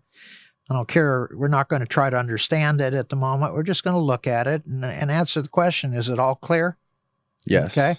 So the slide is all clear. Okay. Now look at that red C at the very beginning. Keep your eyes on that C, and can you read the paragraph without taking your eyes off the C? You can't. No, it's blurry. It's all blurry. So when it all looked clear, what you did with your eyes is you looked at one thing at a time. Your eyes danced all over the screen. They looked at all the different words, and in your mind, it was all clear at the same time. Right. But you did it sequentially. You did it one step at a time, and you added that all together. And this is why when you say seeing big, and everybody sees big because they're looking around all over the place. That's different than seeing big all at once. Right. Okay. Is this what most people do? And this is, well, you have to on writing. On writing, you have to. Okay. There's no other way to do it. There's no way to see well out of the corner of your eye. But if I walked into a room, I could, in a single glance, tell you where the television was related to the sofa. I don't have to look at every button on the sofa. I don't have to look at every dial on the television to tell you where the two are compared to each other. I just need one look. But some people will take a lot of looks. Okay. Okay. So we'll keep going here. Let's do this next one. Okay. So when you see, it's almost like you have a flashlight and one person turns the beam really wide and they see a whole bunch of stuff in a single glance. And another person moves the beam all over. It's like you're in a dark room and you're going to look at here, here, here, here, here, here.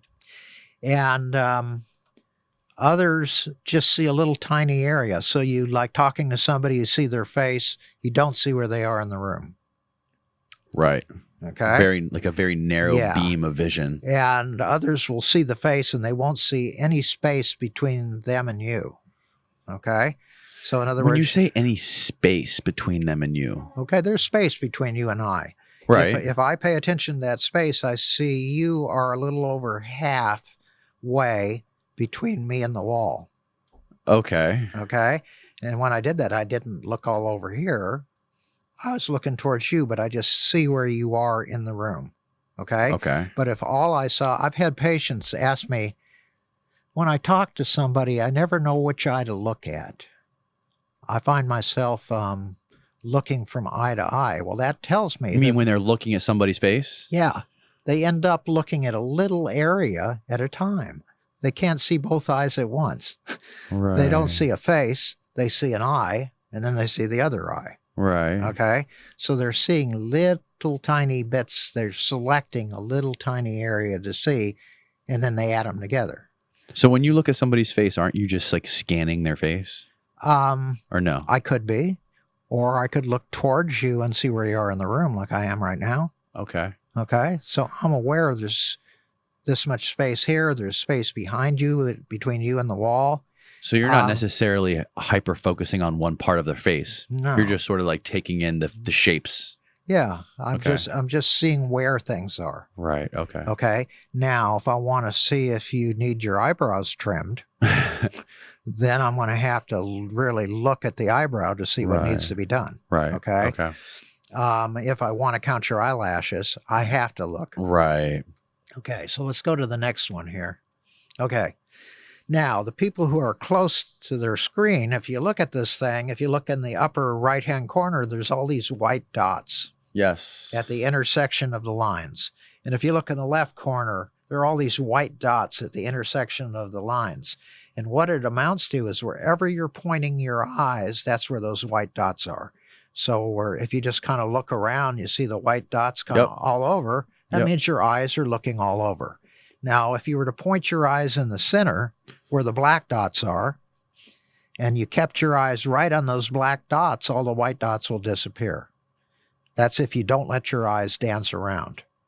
Okay? Now, while you're doing that, if you opened up your side vision... For people that aren't able to view this on YouTube, or you're just listening to the audio, we're looking at like this big square. How would you describe what we're looking at? It's like they're diagonal lines. Yeah. And they are set up so you see the white dots at the intersection of the diagonal lines, but only when your good vision points at them. Right. Your good vision is your central vision. So the dots tell you where your eyes are pointing. Okay? So if you look to the right, you see dots to the right. If you look to the left, you see dots to the left. That's fascinating how that works. And then in the center of the screen, there are some black dots. So if you get your eyes pointed right at those black dots, your eyes aren't looking at any of the white dots. They all disappear. And if you open up your side vision and see the outside of the screen, without seeing any white dots, you can see a big black rectangle around the edge of the screen, if you can open your side vision up that much. I can see the 9 black dots and the black box around the edge. Yeah. So you're centrally looking Yes. and you're peripherally looking, and you're doing it at the same time. Right. The normal way to do it would be to just look at the frame. Right. And you'd see the white dots follow your vision around it. Right. Okay. But if for some reason you wanted to see a bigger area at the same time, which is necessary for many people to see depth perception, they have to see a bigger area to see all the space. This would tell them, oh, I guess my eyes are dancing all over. I didn't notice that. Okay. Okay. So if we did the next one, again, if you look at the very center, you can see a big A, B, C, and D out of the corner of your eye without seeing any white dots. But if your eyes dance over to the B or the A, then the white dots come around it. Right. Yep. Okay. Yep. So you realize if you're doing it sequentially, one at a time, or you're seeing them all at once. And then the next slide here. Okay. So when I said there were 4 circles, that first circle was where are things. So that was an example. Where are they? Where are my eyes pointing? Right. Where's the world? Now we talk about values. So here we have a picture of a guy sitting on a cliff. In fact, it's a very narrow promontory on a cliff, a little tiny area. And he's sitting there and he's looking at the view. And he's seeing, so when he looks at a cliff, he sees an opportunity to look at the world. The second picture, there's a guy jumping off a cliff. So he's in the water. He's jumping off the cliff into the water. And he sees the same cliff, but he sees it as an opportunity for a thrill. Right. If he was a hang glider, he'd say, perfect place to Yes. hang glide. Okay? That's what he'd see. This third guy, he looks at the cliff and he thinks, oh gosh, I could fall off that. And all he sees is a hazard. Right. He sees The fear. a fear of falling. So the actions he values are not falling. Mhm. And one guy values the action of the jumping or hang gliding, and the other guy values the action of seeing the panorama, seeing the whole view, Mhm. seeing all of the horizon and all that beauty out there. And if we go to the next slide, another example. In the first picture, you've got 3 people sharing an apple, but they are thinking about an apple as something you eat. Have you ever seen anybody eat apples like that? Hey, listen, if I had known that works when I was 40 years younger, I would have always carried an apple, you know? That guy knows how to eat an apple, folks. Yeah. He's got a couple of cheerleaders with him Yeah. that are helping him with the apple. But anyway, they're eating. An apple is something to eat. It's valuable because of Right. the action of eating. The second guy is an artist, and he is drawing an apple. And to him, he's seeing all the contours of the apple. He's seeing the shades on the apple. He is converting a 3-dimensional apple onto a 2-dimensional page. Okay? Right. So he sees the action of drawing. And then the third one, we got a William Tell picture where a guy has an apple on his head. He's also got shot in the eyeglasses Right. with an arrow. But Luckily, it's a suction cup arrow. it's a suction cup arrow, so it isn't that bad. But anyway, he sees the apple as a target. Okay? So what we see is what we value, and what we don't see, we don't value. At the moment, you don't value the fact that there's some different little colors on the top of your table. Okay? There's Mhm. little spots of color there. Right. You didn't value it, so you didn't see it. You were blind to it. Okay? Right. And so you see what you value. You're blind to what you do not value. And when you go to a newscast, you see what the newscaster valued. Now, how do things like this help with? I mean, I'm sure a lot of people don't come in for say, hey, I don't know where I am in the world, or I can't see 3D space. Most people come in for reading or learning problems, I'm sure. Yeah. How can somebody get better at reading and better at digesting knowledge from a book? Because obviously there's 2 parts of it, right? There's reading the text, making sure the text is clear and it's all one line and words aren't bouncing all over the place. And then the other part is actually understanding and digesting what you just read. Okay. If you are working just to look at it, there's nothing left to understand it. you are putting all your energy Right. into just looking at it. Right. Okay.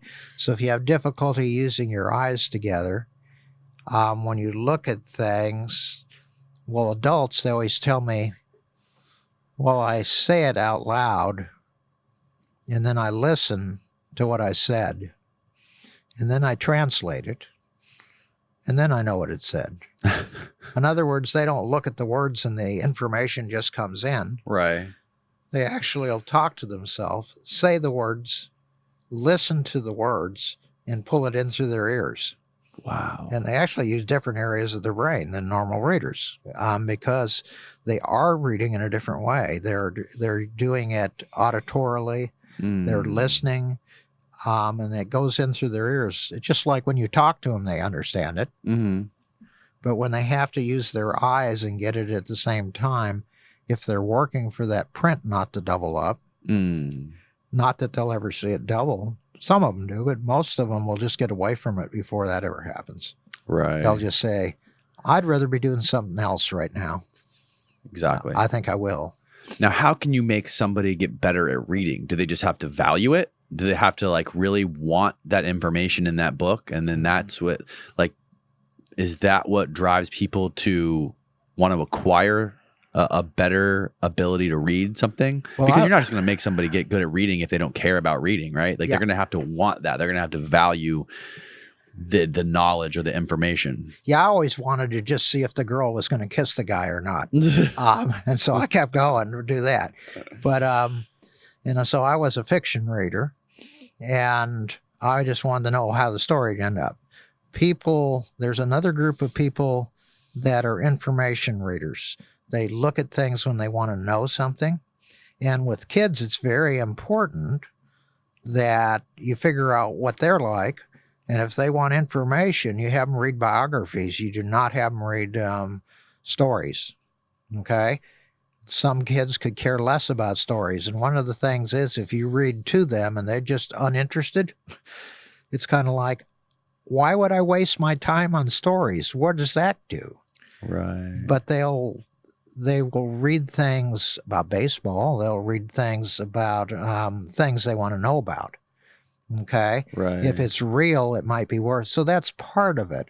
Right. But what we would do is the first thing we're going to do is get them so they can comfortably look at things and not have that I don't want to be there feeling. Okay. And that has to do with getting one eye to work with the other. But then if they have a hard time where they look at a word and they see the first letter and they call out the word, we're going to get them so they're very good at looking at all the parts of the word, where they're able to concentrate their attention on small parts of the world and do that easily. We might use a target where we flash things and they have to pick it up quicker. Like we'd flash arrows and they have to remember which way they flashed, up, down, left, right, that type of thing. Right. We do all sorts of things so they can get information in quickly. And then another big part, which fits in vision and doesn't, is they have to know what the words mean. Right. So I think earlier we used one, the man was uxorious, which pleased his wife and amused his friends. And uxorious, that doesn't mean anything. So your attention sticks on the word. Exactly. You lose the whole thing. But uxorious essentially means that extremely doting towards one's wife is what they call it. It would be ux is Latin for wife, and it means that you do 100% everything that your wife tells you to do. So I am, for instance, uxorious. When I'm in the house, I always do what I'm told because I don't want to sleep in the garage. Okay? But anyway, so the man was uxorious, which pleased his wife and amused his friends. And then the whole sentence kind of makes sense. So that's a big part of reading. You don't have a picture of a word that you don't understand. So if you're going to read and picture what you're reading, right, like there was a sailboat and the sail was kind of tipped over in the wind. The boat was half tipped over. There's a man in the boat and he has a a corncob pipe and it's sitting in his lips. Well, those are pictures. You get a picture of what's going on. Okay. Well, if you'd want, ideally, you're turning words into pictures when you're reading. You're seeing what's happening. But if you have to think about the word, you can't do two things at once. Right. Okay. Unless one of them's automatic. I can't say the alphabet backwards and go do a pattern. Yeah. And continue the pattern and say the alphabet backwards at the same time. I can do one, I can do the other. I can't do them both at once. Two things that I have to think about. If you had a child and you say, look at my finger, and then you say, what's 3 plus 2? And their eyes go all over the room. It shows you that they can't look at something and think at the same time. Wow. Okay. And so being able to just look at things and also think at the same time is a big deal. That integration of those things. So that would be another thing we'd be working on, getting so looking at things was so second nature that they didn't have to think about looking at things. Now, have you heard speed readers describe how they do that? Like how they just like scan the lines really quick and then process it afterwards? Okay. There's a different way to read. I read terribly. I say all the sounds to myself. I translate those sounds into what's going on. Okay? You mean you actually say the words out loud? No. Oh, okay. I say them in your mind. But in my mind, yeah. Which is good if you're reading poetry. You want to hear the rhythm and everything. Right. But it's very slow. You're not going to get too quick that way. 300-400 words a minute, that's about it, you know? Okay. If you're going to vocalize them all. Right. And then do that extra step. Some people look at it and seem to understand what they're looking at. Okay. They skip the saying it step and they pull the information straight off the page. How they do it, I have no idea. But I have a friend, he's a journal editor. And tilt that thing down a little. I have a friend. Just you can tilt it like this. Yeah. He's a journal editor. And he reads a book a day. Okay. I mean, he just... That kind of stuff baffles me, how people do that. But he just sucks that information off the page. And that would not mean that he reads out loud well. All right. You know, it doesn't mean he's a good reading performer. And we see kids all the time who are good reading performers. And you ask them, what does that word mean? And it's like, huh? They're not reading. They're saying all the sounds nicely. They're word callers. Knowing what the words mean is a big deal as far as language. I think we're doing language next anyway here. Okay. And language is... Okay, yeah. So if you have this on your screen, which one of those is different? Which one of those smileys is different? The second one's different. Yeah. And the way I asked that question, I said, which one is different? Well, they're all different. None of the smileys are like the other ones. Every smiley is different. A little bit different. But I said, which one is different? And so you were only looking for one that was different. If one is the most different. Yeah. So if I said, how many of those smileys are a little different than the other ones? Then you could see that they're not smiling the same way. You'd see they're all different. Right. So depending on how I use language, you see differently. Words tell us what to emphasize in our seeing. Okay? Okay. I mentioned there were some little flecks of color on the table. I used words to change your seeing. Right. All of a sudden, those had value. Yeah. Just because they had value to me. I draw a circle. Can you draw a circle? Well, yeah, I want to please mom or dad. Right. I'll draw the circle. Right. So language emphasizes what we see. So what do we have next? Anything? I guess we do.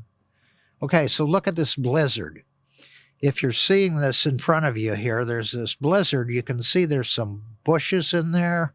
Looks like some snow's in there.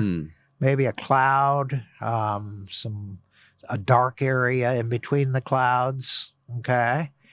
And then if we go to the next picture, now where it says ear, that's a cow's ear. This is the Renshaw cow. So if you look where it says ear, that's the cow's one ear. And the cow's eye is over there on the other side, and the cow's nose is at the bottom, and his snout kind of goes down. So as I do language difference, you start to see something entirely different in there. When you try to describe where things are, I can see the cow. Yeah. Now, you can't unsee the cow. Once you've seen the cow, you'll see it every time you look at it. Exactly, which happens to me. It happens to us all. Yeah. There's some things, once you've seen them, you never forget them. Okay. Yeah. So, but there again, language affects what we see. It's a part of our seeing. It emphasizes what we see. What's the next one there? Okay, now you mentioned language and vision, and how are they hooked together? So on this one, why don't we try? We got a bunch of arrows here. Okay? Yeah, some arrows pointing up, some arrows pointing left, some arrows pointing down, and some right. So I'm going to start, and I'm going to just point my hand like I'm looking at an arrow. So I guess I'm in front of here. I'm looking at arrows, so I go right and left and up and right and left. Now, what would happen if I said the opposite I was seeing? So now I go left, right, down. Okay, so you're swiping your hand left and you're saying the word right. Right.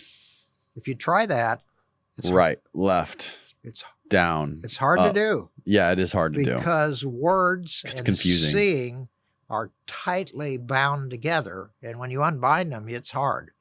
So now try it. Say what you're seeing and move your hand the opposite way.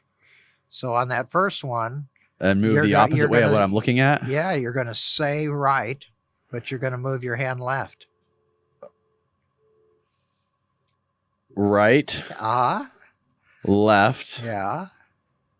Up, down. You see what I mean? It's very confusing. Okay, so my brain is scrambled now. Yeah, your brain is scrambled, and that's just it. And normally, words and seeing, they're bound together. Whenever you unbind them, whenever you do it differently, it is very difficult because you're in a whole new world. You're doing actions that make no sense based on the words. The words told you an action, and now you're doing a different action. Right.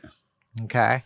So speaking or seeing and words, they are intimately hooked together. You just can't get away from them. Right. And I don't know if we have anything left here. No, we don't. Good. Okay. But so anyway, so those are some examples. So you see what you value.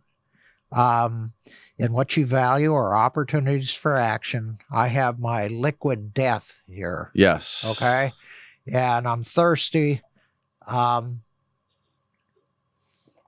So I saw an opportunity for action to quench your thirst. You just murdered your thirst. That's it. I murdered my thirst. I love these things. This is. I'll send you some home with you. My wife will really be happy if I bring that home. Okay? Yes, I'm sure she would value that. But you have value. You have where is it? So I can grab that liquid death. I didn't knock it over. I didn't swipe my hand and missed it. Right. I grabbed it. If I were to cover an eye where I didn't have both eyes and I have to line my hand up with it, it's kind of hard to do. I could kind of do it, but it's pretty hard with one eye covered. So that where is it? Where am I? If somebody had somehow put me where I wasn't, put me somewhere else, and I was thinking, well, it's there, I wouldn't know where. Right. I certainly wouldn't know where in the room that was. Now, I'm sure you've read The Mind's Eye, the book by Oliver Sacks, where he speaks about all kinds of different human impairments and how people overcome different things and learn how to walk. And there's one chapter dedicated to vision where he spoke about a lot of famous painters and famous artists who suffered from stereo blindness, meaning they weren't able to see this depth. And there was a lady named Margaret Livingston, I believe, from Harvard, who analyzed a bunch of self-portraits of Rembrandt, and she said that based on his eyeballs, he was most likely stereo blind, meaning he could not see 3D depth, which It's a big advantage. she was saying that there's a lot of artists like this, like Picasso, for example. And there's some sort of connection between people like Rembrandt and Picasso being able to create these masterpieces, and at the same time they're stereo blind. Yeah, they're in art. You oftentimes are transforming Turn that thing down a little bit. Yeah, in art, you're oftentimes transforming a three-dimensional world into a two-dimensional world. Well, in other words, there's space in here, Mm-hmm. and I have to translate that on paper, a two-dimensional world. Okay. Right. Well, if I'm only using one eye, now I've got a kind of a two-dimensional looking world, and I don't have to transfer it. So you could almost communicate it, like you could communicate the depth by the monocular cues better. Right. Because you're using monocular cues to create the illusion of depth. Wow. So there can be advantages, if that's what you're doing, of not seeing the depth, or you might be able to create something better than a photograph if you could kind of convey that sense of depth, even though you're using two-dimensional illusion to do it. So it's hard to say. In other words, if I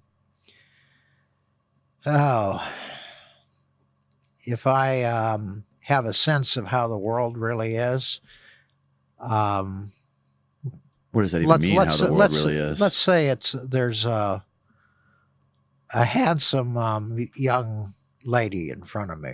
Okay, and I just fall in love with this young lady, and I'm going to put her on canvas.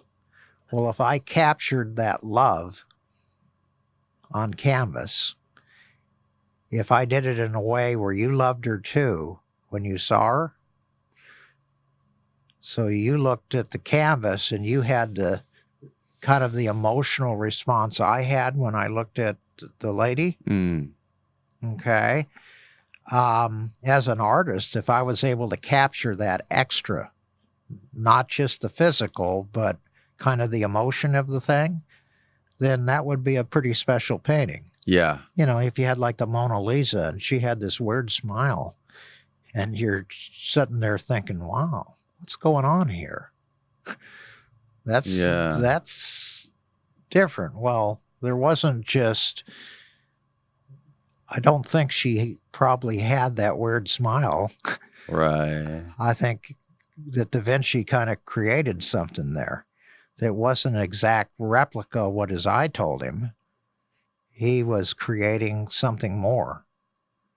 Okay, so like an artist, in other words, if I'm an illustrator, I might be able to draw a beautiful Elvis Presley or a tiger, get them on felt, okay? Mm-hmm. And they're just great. But that's a little different than an object that I look at and I wonder about and I get involved with when I look at it. And I start saying, well, what's going on here? Right. I'm going to stop and not look like I always look. I'm going to look at this in a new way. This is a different world. Something's happening here. And so that's what your artists do. They get you to see the world in new ways. Mm. Seeing Elvis on Velvet doesn't get me to see the world in a new way.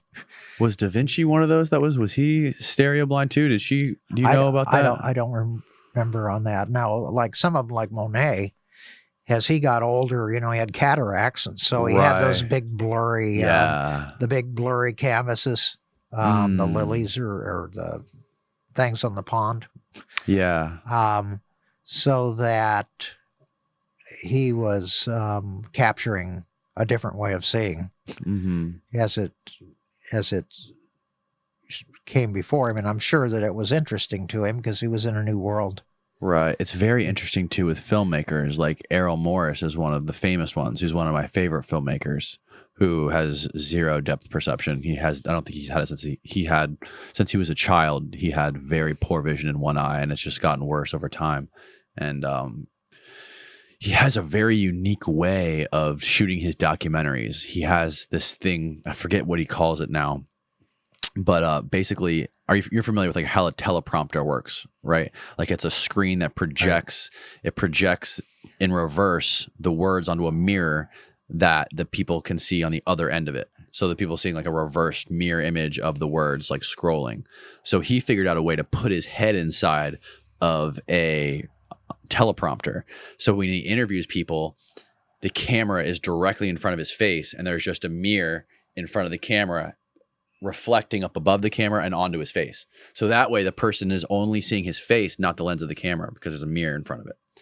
And it's a very unique way of recording an interview. It just invokes so much more emotion because the person is staring right into the viewer's eyes. And only somebody who has, it's like, the way I think about it is maybe he's trying to make up for a lack of perception that he has, and he's trying to overcompensate by using these extra tools and trying to evoke even more emotion out of this flat image that he only sees. But people like us or people like more that people who have good stereo vision see, they don't need that extra. It's just over the top for them, which makes his film so much better and puts his work so far above the rest. And even when Oliver Sacks interviewed Errol Morris, it was funny. When he asked him about stereo vision or seeing shit in 3D, he was just like, I think it's a gimmick. He goes, I think stereo vision is a gimmick. I don't understand why you would even need it. I don't think you do need it, which was wild to hear. And he even said to Sacks, he said, I think that your interest in this is kind of bizarre. It'd be like talking to a colorblind person about color. Yeah. I think that color film is highly overrated. Why is it better than black and white? Right. Yeah. Well, colorblind people, they can see color, right? They just don't understand. They don't have the language to match up with it. Is that? I don't know what they do. There's different versions of colorblind, isn't there? I'm sure there's a lot of different philosophies on how they do it. There are different color blindnesses. I have lots of friends who say they're colorblind, but then sometimes like one of my friends who has always told me he's colorblind will be looking at something. He'll be like, oh yeah, that little orange area right there. Yeah. I'm like, yeah, that's orange. I'm like, you told me you were colorblind. How do you know that was orange? Yeah. Well, they mix up, reds and greens, for instance. That's one type of color vision. Mm-hmm. Or two types. There's two different ways they can do that. And there are also monochromats that only see one color, which they're rare. Really? Yeah, I think it's 1 in 7 males are red-green colorblind. And so that's fairly common. But in that whole art thing, you are getting people look. It's almost like vision therapy. We take and put you in a new world. Okay. Mm-hmm. So let's say you're used to walking around and I put what are called prisms on you, and the prisms move the images over to the side. And now your body is telling you one thing and your eyes are telling you something else because of the prisms. They move the light over. So your eyes are telling you one story. Your body is telling you something else. You have to wake up and see the world in a different way. Otherwise, you walk into walls.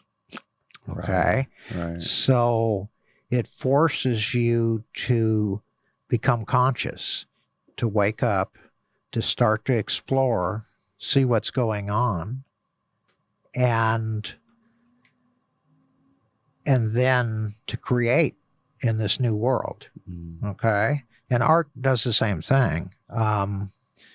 It wakes people up. Now, if it wakes them up too much, they're not going to like it. It's too different. It's too weird. Yeah. Okay? It's just like I can't put huge prisms on you and get you walking around. You'll just fall down. Right. Okay? Or if I throw on a pair of prisms that make the world backwards, you're not going to like that much. It's just too much of a change. Right. Okay, you'll just be disoriented. Mm-hmm. But you're putting people in novel experiences. So if you had a cross-eyed person and you put lenses in front of them that allowed their eyes to work together for the first time, they wouldn't know what to do with it. You might be talking about depth. They just talk about weird. Right. What is that? It doesn't look the same. And my hand, hey, something's wrong here. My hands aren't quite telling me what they should tell me. Right. So your therapy, you put somebody in an instrument, you put a lens in front of them, it changed the world. Yeah. For people who've ever had new glasses that they didn't like, they couldn't get used to them. What happened there is the glasses changed where things were in the world. Right. Okay? You were used to moving your eyes a certain amount, and now you had to move them less, or you had to move them more than you used to. And getting used to those new movement patterns gets you all confused. And you hate the glasses. And you go back to the doctor, and they check them to see if it's the glasses or what they ordered. And then they say, well, if you wear these a bit, you'll get used to them. And in most cases, you do, because as you start learning how to move in the new world, you get used to it. Okay. And because if your glasses magnify, let's say your eyes have always moved from here to here. Now they have to move from here to here. Right. Everything's bigger. Your eye movements all change, and you have to get used to all these new eye movements. So even though the glasses make things clear, they also mess you up as far as where are things in the world. Yeah, you almost have to rewire your consciousness. Yeah, it's just you got to get your body and your eyes working together again. And it's even worse if one eye is different than the other.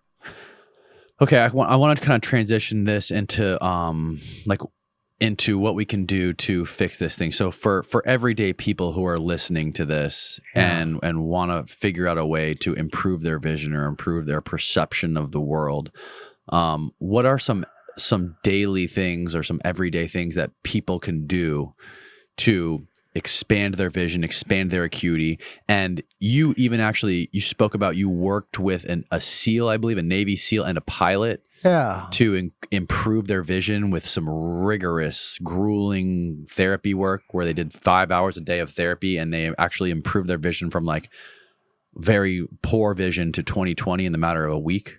Yeah. Okay, if we're talking about seeing smaller, we're probably talking about somebody who's nearsighted, meaning when you take your glasses off, you can't see far away. Okay? You might be able to see just fine if you move something real close to you, but anything that's further away, it's hard to see. So with that, what you would do is you'd take your glasses off, and you would get as far from some print as you can barely see it. You'd close your eyes, you'd picture the print, and then you'd pop your eyes wide open, just like you're throwing your eyes across the room. And oftentimes the print will start to clear up a bit, and then it disappears again. Okay? Now, when I say it clears up, it actually clears up. It actually starts to look smaller and blacker. So you'd have to have print that's big enough, like if you had liquid death here. Yeah. Okay? If it was that size print and you got that right at the edge of where you can barely see it, if you closed your eyes and then popped them wide open, it might come into focus for a second. If it did, then that's a way to learn to see smaller. You just keep practicing that. And is this kind of what you did with the Navy SEAL and the pilot? That was one of the big ones. They call it deep winks. Deep winks. But it's just closing your eyes and then popping them wide open. And it helps if you picture in your mind what you're going to see. Okay, so you read the words, imagine what they say. Yeah, you could get up close and look at it in detail. Yeah. Move it out further, picture that in your mind, pop those eyes wide open, and then boom, see if it'd come in a second. If it'll come in a second and then it disappears, then by working that more, you start to learn how to keep it in. And then when you move your eyes, it blurs. So eventually you learn how to keep it in even though you're moving your eyes and things are moving. Now and that's in that book. As far as there's a whole little section in there of exactly how to do that exercise. Right. But that's more for the people that would like to see with weaker glasses. And then you go to your optometrist and you ask, could I have a pair of glasses that are 4 clicks too weak for me? And you start working in that. Okay, so essentially you can kind of like work your way down in power with your glasses. Power to where you get so you can see. Now, if you're very nearsighted, you're not going to just take your glasses off and see much. Right. If you can see to read without your glasses, in other words, if you could read at normal distance, let's say you can read at 16 to 20 inches without glasses on, you probably can learn to see pretty well in the distance. Okay. If you have to move your book up to where it's 10 inches in front of your nose, then you probably can't learn to see in the distance without glasses. Right. So if you're a little nearsighted, in other words, you can become less and less dependent on glasses. On the other hand, if you have Coke bottles that are quite thick, you might be able to learn how to see with glasses that are less far. Now, there are lots of books on the market on that type of thing. Okay. The most famous one is by Bates. Better Eyesight Without Glasses, I think it was called. And he's famous for the Bates method. The Bates method. So he had a whole bunch of exercises. The deep winks I mentioned, they're in the book that we've been talking about. The Shape of the Sky, there's a section in here on that. Now, when it comes to seeing three-dimensional, though, now you want to start looking at the space in between things. Okay? So let's say I have liquid death here, and I have my hand here. Well, how much space is here? So if instead of looking at liquid death or looking at my hand, I instead look at the space between them.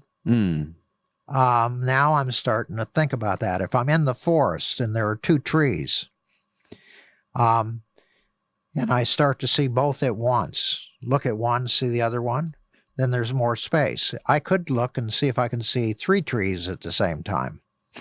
Right. So I could open up my side and see 3 different trees at once, or 4 or 5. So that I start to see a bigger area at the same time. If there are 2 trees and they look like they're 3 or 4 feet apart, as I walk towards them, they get further and further apart. They look like they're spreading out. Right. If I keep thinking about both trees simultaneously, then I'm opening up that side vision. If I am looking at something and I think about how much space do I see between me and it, sometimes that will open up your bigger space area. And so this is almost the same. It seems like it's something that you have to deliberately do, like a exercise, similar to you just have to do it. Similar Yes. to the deep winks. It seems is like something you have to constantly do for a long period of time every day until. Is it something that eventually can become automatic to somebody? Yeah. Because that has to do with your posture as well. If you look at my posture, I'm a typical nearsighted person, and you'll notice my head is too far forward. Okay? Right. Okay. So nearsighted people typically kind of look like this. Their head starts to go like they're trying to see far away. Okay. So if I instead straighten up, stretch the top of my head to the ceiling, think about getting my ears so they're back over my shoulders, then the world is more likely to open up. Really? Because we said that your body was part of your seeing, so your posture can affect things. So if you learn how to kind of stretch upward, and oftentimes you get so the air is easier to see. The air is easier to see. Yeah. That's fast. That's another thing I see with a lot of gamers, video gamers. A lot of them are very hunched over. Yeah. That, like hunchback. Yeah. And so when your posture goes normal, oftentimes your vision goes back in the correct direction to where you're starting to see more like you're looking at things. Oh. You get the feeling like you and I are kind of together somehow. Right. In other words, when I know where things are compared to me, I'm seeing them as if they relate to me. Okay? When I'm just seeing how one thing is closer than another, I'm not really thinking that I have anything to do with it. Mm-hmm. But when I'm seeing the distance between me and it, now it's like, oh, that. So as you straighten up and you're out in the forest, you're walking around, you start to notice that the trees are distances from you oftentimes. Okay. Right. So it's something that you can play with on posture to Okay. get it more like a second nature type of thing. Okay. But the key on all of those eventually is to do them moving. If you can't see space when you're moving, then it's nothing that's going to stay with you at all. You'd have to be able to move. You'd have to be able to walk and see the space. You'd have to be able to kind of move your head in different ways and still see that space. Okay. There's obviously neurons in our brain and our visual cortex that process this type of seeing, right? This sort of like three-dimensional space. There are binocular cells. They're one-eyed and the other eye stimulate the same cell. Yeah. Okay.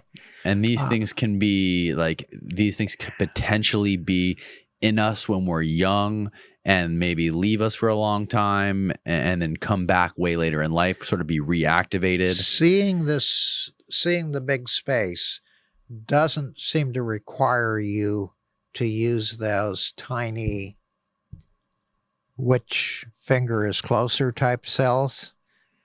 Seeing the egocentric, the distance between you and things doesn't seem to require that. So you will have people who have an eye that turns in a tiny, tiny bit. Yeah. They never quite use it with the other one, and yet they learn to be very aware of space. Oh, really? Yes. Like Sue Berry. Here, close this one. Yeah. Sue Berry wrote the book, Fixing My Gaze? Yeah. Okay. And she came to our office for a seminar. We were promoting her book. We had a bunch of optometrists there who were do vision therapy, and the price of the seminar was to buy 100 books. And so we promoted the book. She was there. And when she looked at the little stereo test that the doctors normally give, right, she got quite a ways down, but not all the way to the end of it. There was a doctor there who is nearsighted, and he looked at the little book, and he got them all right. Okay.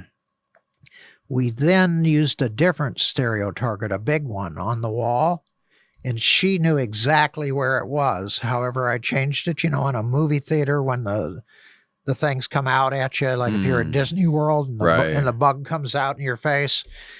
When it came to that type of stereo, she was much, much better than this other doctor. Okay. So he had the little type of stereo, but she had the know where things are in the world type of stereo. So he had like the guy who was sitting in a room reading all day type of stereo. Right. But he could pass that little test. Right. And at that point, she didn't quite do as well as he did. And I don't remember exactly how things turned out with her in the long run. But the point is, the doctor's stereo test doesn't necessarily tell you how large of an area you look at in the world. Okay. Okay. When I look at liquid death, I can look at, there's a little ring here. I could look at that. I could look at the whole can at once. I could see where the can is compared to the table. So one way I'm seeing a big area, one way I'm seeing a very small area. Right. And that's seeing a bigger area. And you can do that by walking and seeing the trees move by you. That's one way to open up that side vision, is walk and be aware of the trees appearing to move by you as you walk by them. Or if you were to look at a tree. Is this called optic flow, what you're referring to? That'd be optic flow. Okay. Okay, so you can see that. You can see it. Another way, if you were to look at a big tree, you could look at a pine cone on that tree. Say it's a big pine tree. And you could look at a single pine cone, or you could open up your vision and see the whole tree at once and see its Christmas tree shape.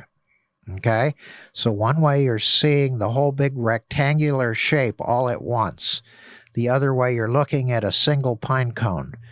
When you see the whole tree at once, without moving your eyes all over, just see the whole, open up, see the whole tree at once.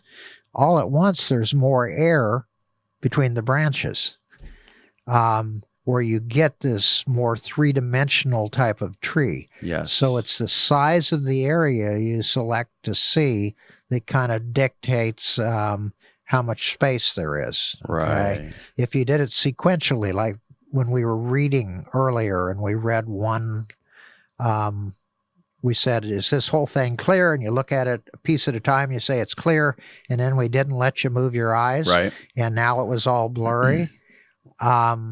So if you're using that sequential type of seeing, you just don't see the space. But if you do it simultaneously, where you're seeing these trees on one side and these trees on the other at the same time, or you're seeing the distance between you and the tree all at once. Right. If you look down the path and could see the path being wide next to you and narrow far away, and you saw it all at the same time, that would open up your vision. Okay. Okay, so these are all things that anybody could do. And this is how human beings are supposed to see. This is how we were meant to be able to see the world. I'm sure this is how animals see the world, right? You should have the ability to do it. The flexibility. It depends what you're doing. Okay, so if you're reading a book, for example, should you be able to like see the entire book floating in space as well as the tiny words? I can't, but you might be able to. Okay. I mean, that might. It's not a goal I've worked on, but would this be like an exercise people could do to try to train this? They sometimes tell you when you read that every 20 minutes you ought to look up for 20 seconds and see 20 feet away, I guess, at 20. Well, you could also from time to time open up your side vision and see where your gadget is. So if you have a phone, you're looking at the phone, think about the distance between your nose and the phone and the distance between the phone and the floor behind it, and you'll start to see where the phone is in the room. Okay, so you can do that from time to time to get back into that opening up your vision. Okay. Okay, so those are just little relaxation things. And how far you go with it? I mean, the book Shape of the Sky that we've been talking about. Yes. Now that I remember the title. You're the one who wrote it. Yeah, you know. Did you not title it? Yeah, I titled it, you know. And I stole the title from a paper I'd written, you know. I liked it. So, but that book is just full of exercises that open up space. Okay. Okay. Now, what is the shape of the sky? What can you distill that down to in a sentence? Yeah. What would it be? If I were to see the entire tree at the same time, if I opened up and saw the entire shape of the tree at the same time, it would cut out a hole in the sky. It'd be blue on the outside. The tree would be on the inside. The shape of the sky is the blue. In that blue, if you had a white cloud out there, it would spring back and you would see the cloud further away. Right. When you opened up your vision. Yes. So the shape of the sky is, the sky does have a shape. If there's a tree in front of you, part of the shape of the sky is made by the tree. If there are clouds up above you, yes, then part of the shape of that blue sky is made by the clouds. Yes. If there's a cliff near you, part of the shape of the sky is that cliff. If there's a building near you, part of the shape of the sky is the building. You want to open up and see what shape the sky is, not looking at the edge of things, but look towards the middle of the sky and open up and see the outside of the blue. And that's what gets you that spring where the trees come out towards you compared to where the sky is. Right. So that's what the shape of the sky was about. And do most people not see this? Like when I go for walks and I see the trees on both sides and I see them, these trees are closer, these trees are farther, and those ones are farther. There's just like layers and layers and layers. And then there's clouds that are on this like separate plane of existence. Is that not what everyone sees? Well, if you are nearsighted like I am, yeah, chances are you're in your mind anyway. Even when you walk, you're doing something else. You're not where you are. Your whole world is kind of close anyway. You're usually inside. You don't spend much time looking 300 yards away. Right. Okay. So if you take somebody who's a little farsighted and somebody who's nearsighted in the car, the farsighted person is going to be saying, "Hey, look at that range of mountains over there. Isn't that gorgeous?" Right. They'll be looking at a different distance. Okay. So these are things that kind of do the opposite of getting nearsighted. Okay. I'm not saying they'll make you not nearsighted, Right. but knowing where things are is a big advantage for like driving at night. Right. The other thing you can do is when you're in a car, you're driving, if you're a see little type of person, you will put the edge of your left fender next to the line, and you'll keep it there, and you'll not have to open up your vision at all. You just keep your car next to the line, and you know where the car is. If instead you opened up your vision and saw both sides of the road at the same time and put your car in the middle of the lane, now you're seeing a big area. So like if it's a foggy night, kind of hard to see, you'll find it's a whole lot easier if you're opening up and seeing a big area instead of trying to put the edge of your car next to the line, because the line disappears. It gets wet out there. The line disappears. You feel kind of, right. I don't like this. But if you opened up, saw both sides of the edge of your road, then, or your lane anyway, put your car in the middle of it, now you're seeing a big area, and it's a lot easier to tell where you are. And I've saw it. A doc I'm working with right now with the therapy, she was saying the same thing. I was out, it was raining, and all of a sudden, that was pretty easy to do it that way. Oh, wow. So that learning to open up your vision is a big thing about knowing where things are. Because the other way, think about it. If you're looking at a piece at a time and your eyes are dancing all over the road, that's an awful lot of work to know where things are. It's an awful lot of work, and it's got to burn up a lot of energy in your brain. It's got to make thinking worse. It's got to make speaking worse. It's got to make everything worse when you do things that way. What is like one of the most big breakthrough moments you've seen in one of your patients where they've figured this out, learned to see big, learned to see small, learned to open up their vision? And how has it improved? Like, what is some of the bigger kind of corollary improvements in their life as far as like focus or learning or reading or all of the above? Sue Berry writes it in her book, Fixing My Gaze. Yeah. She's a neuroscientist.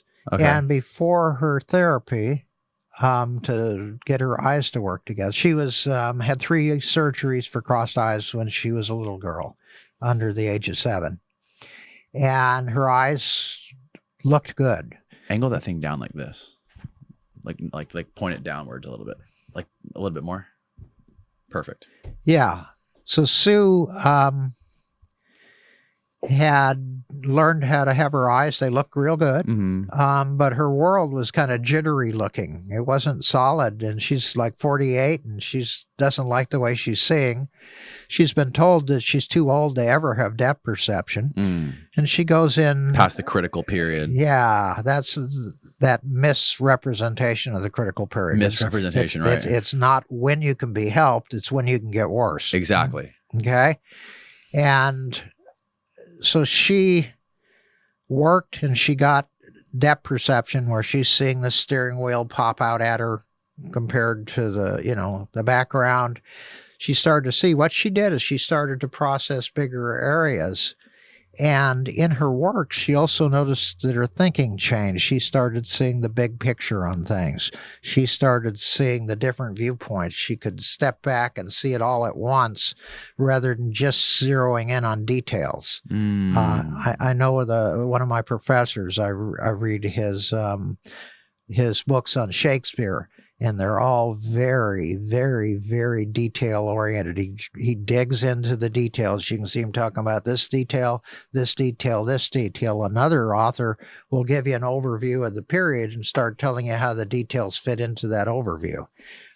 So learning to see big, it actually changes your thinking, and that you learn to think big too. I mean, you learn to see a bigger view of things and see how the parts fit into the view rather than just seeing parts.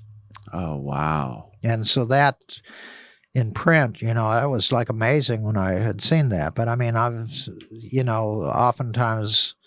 people will see depth for the first time and start to cry or this type of stuff. It's a very emotional moment when you run into what it's like to see that other way, especially probably if you saw that way earlier. Yeah, absolutely. And you got it back, it'll put you right into it. Right.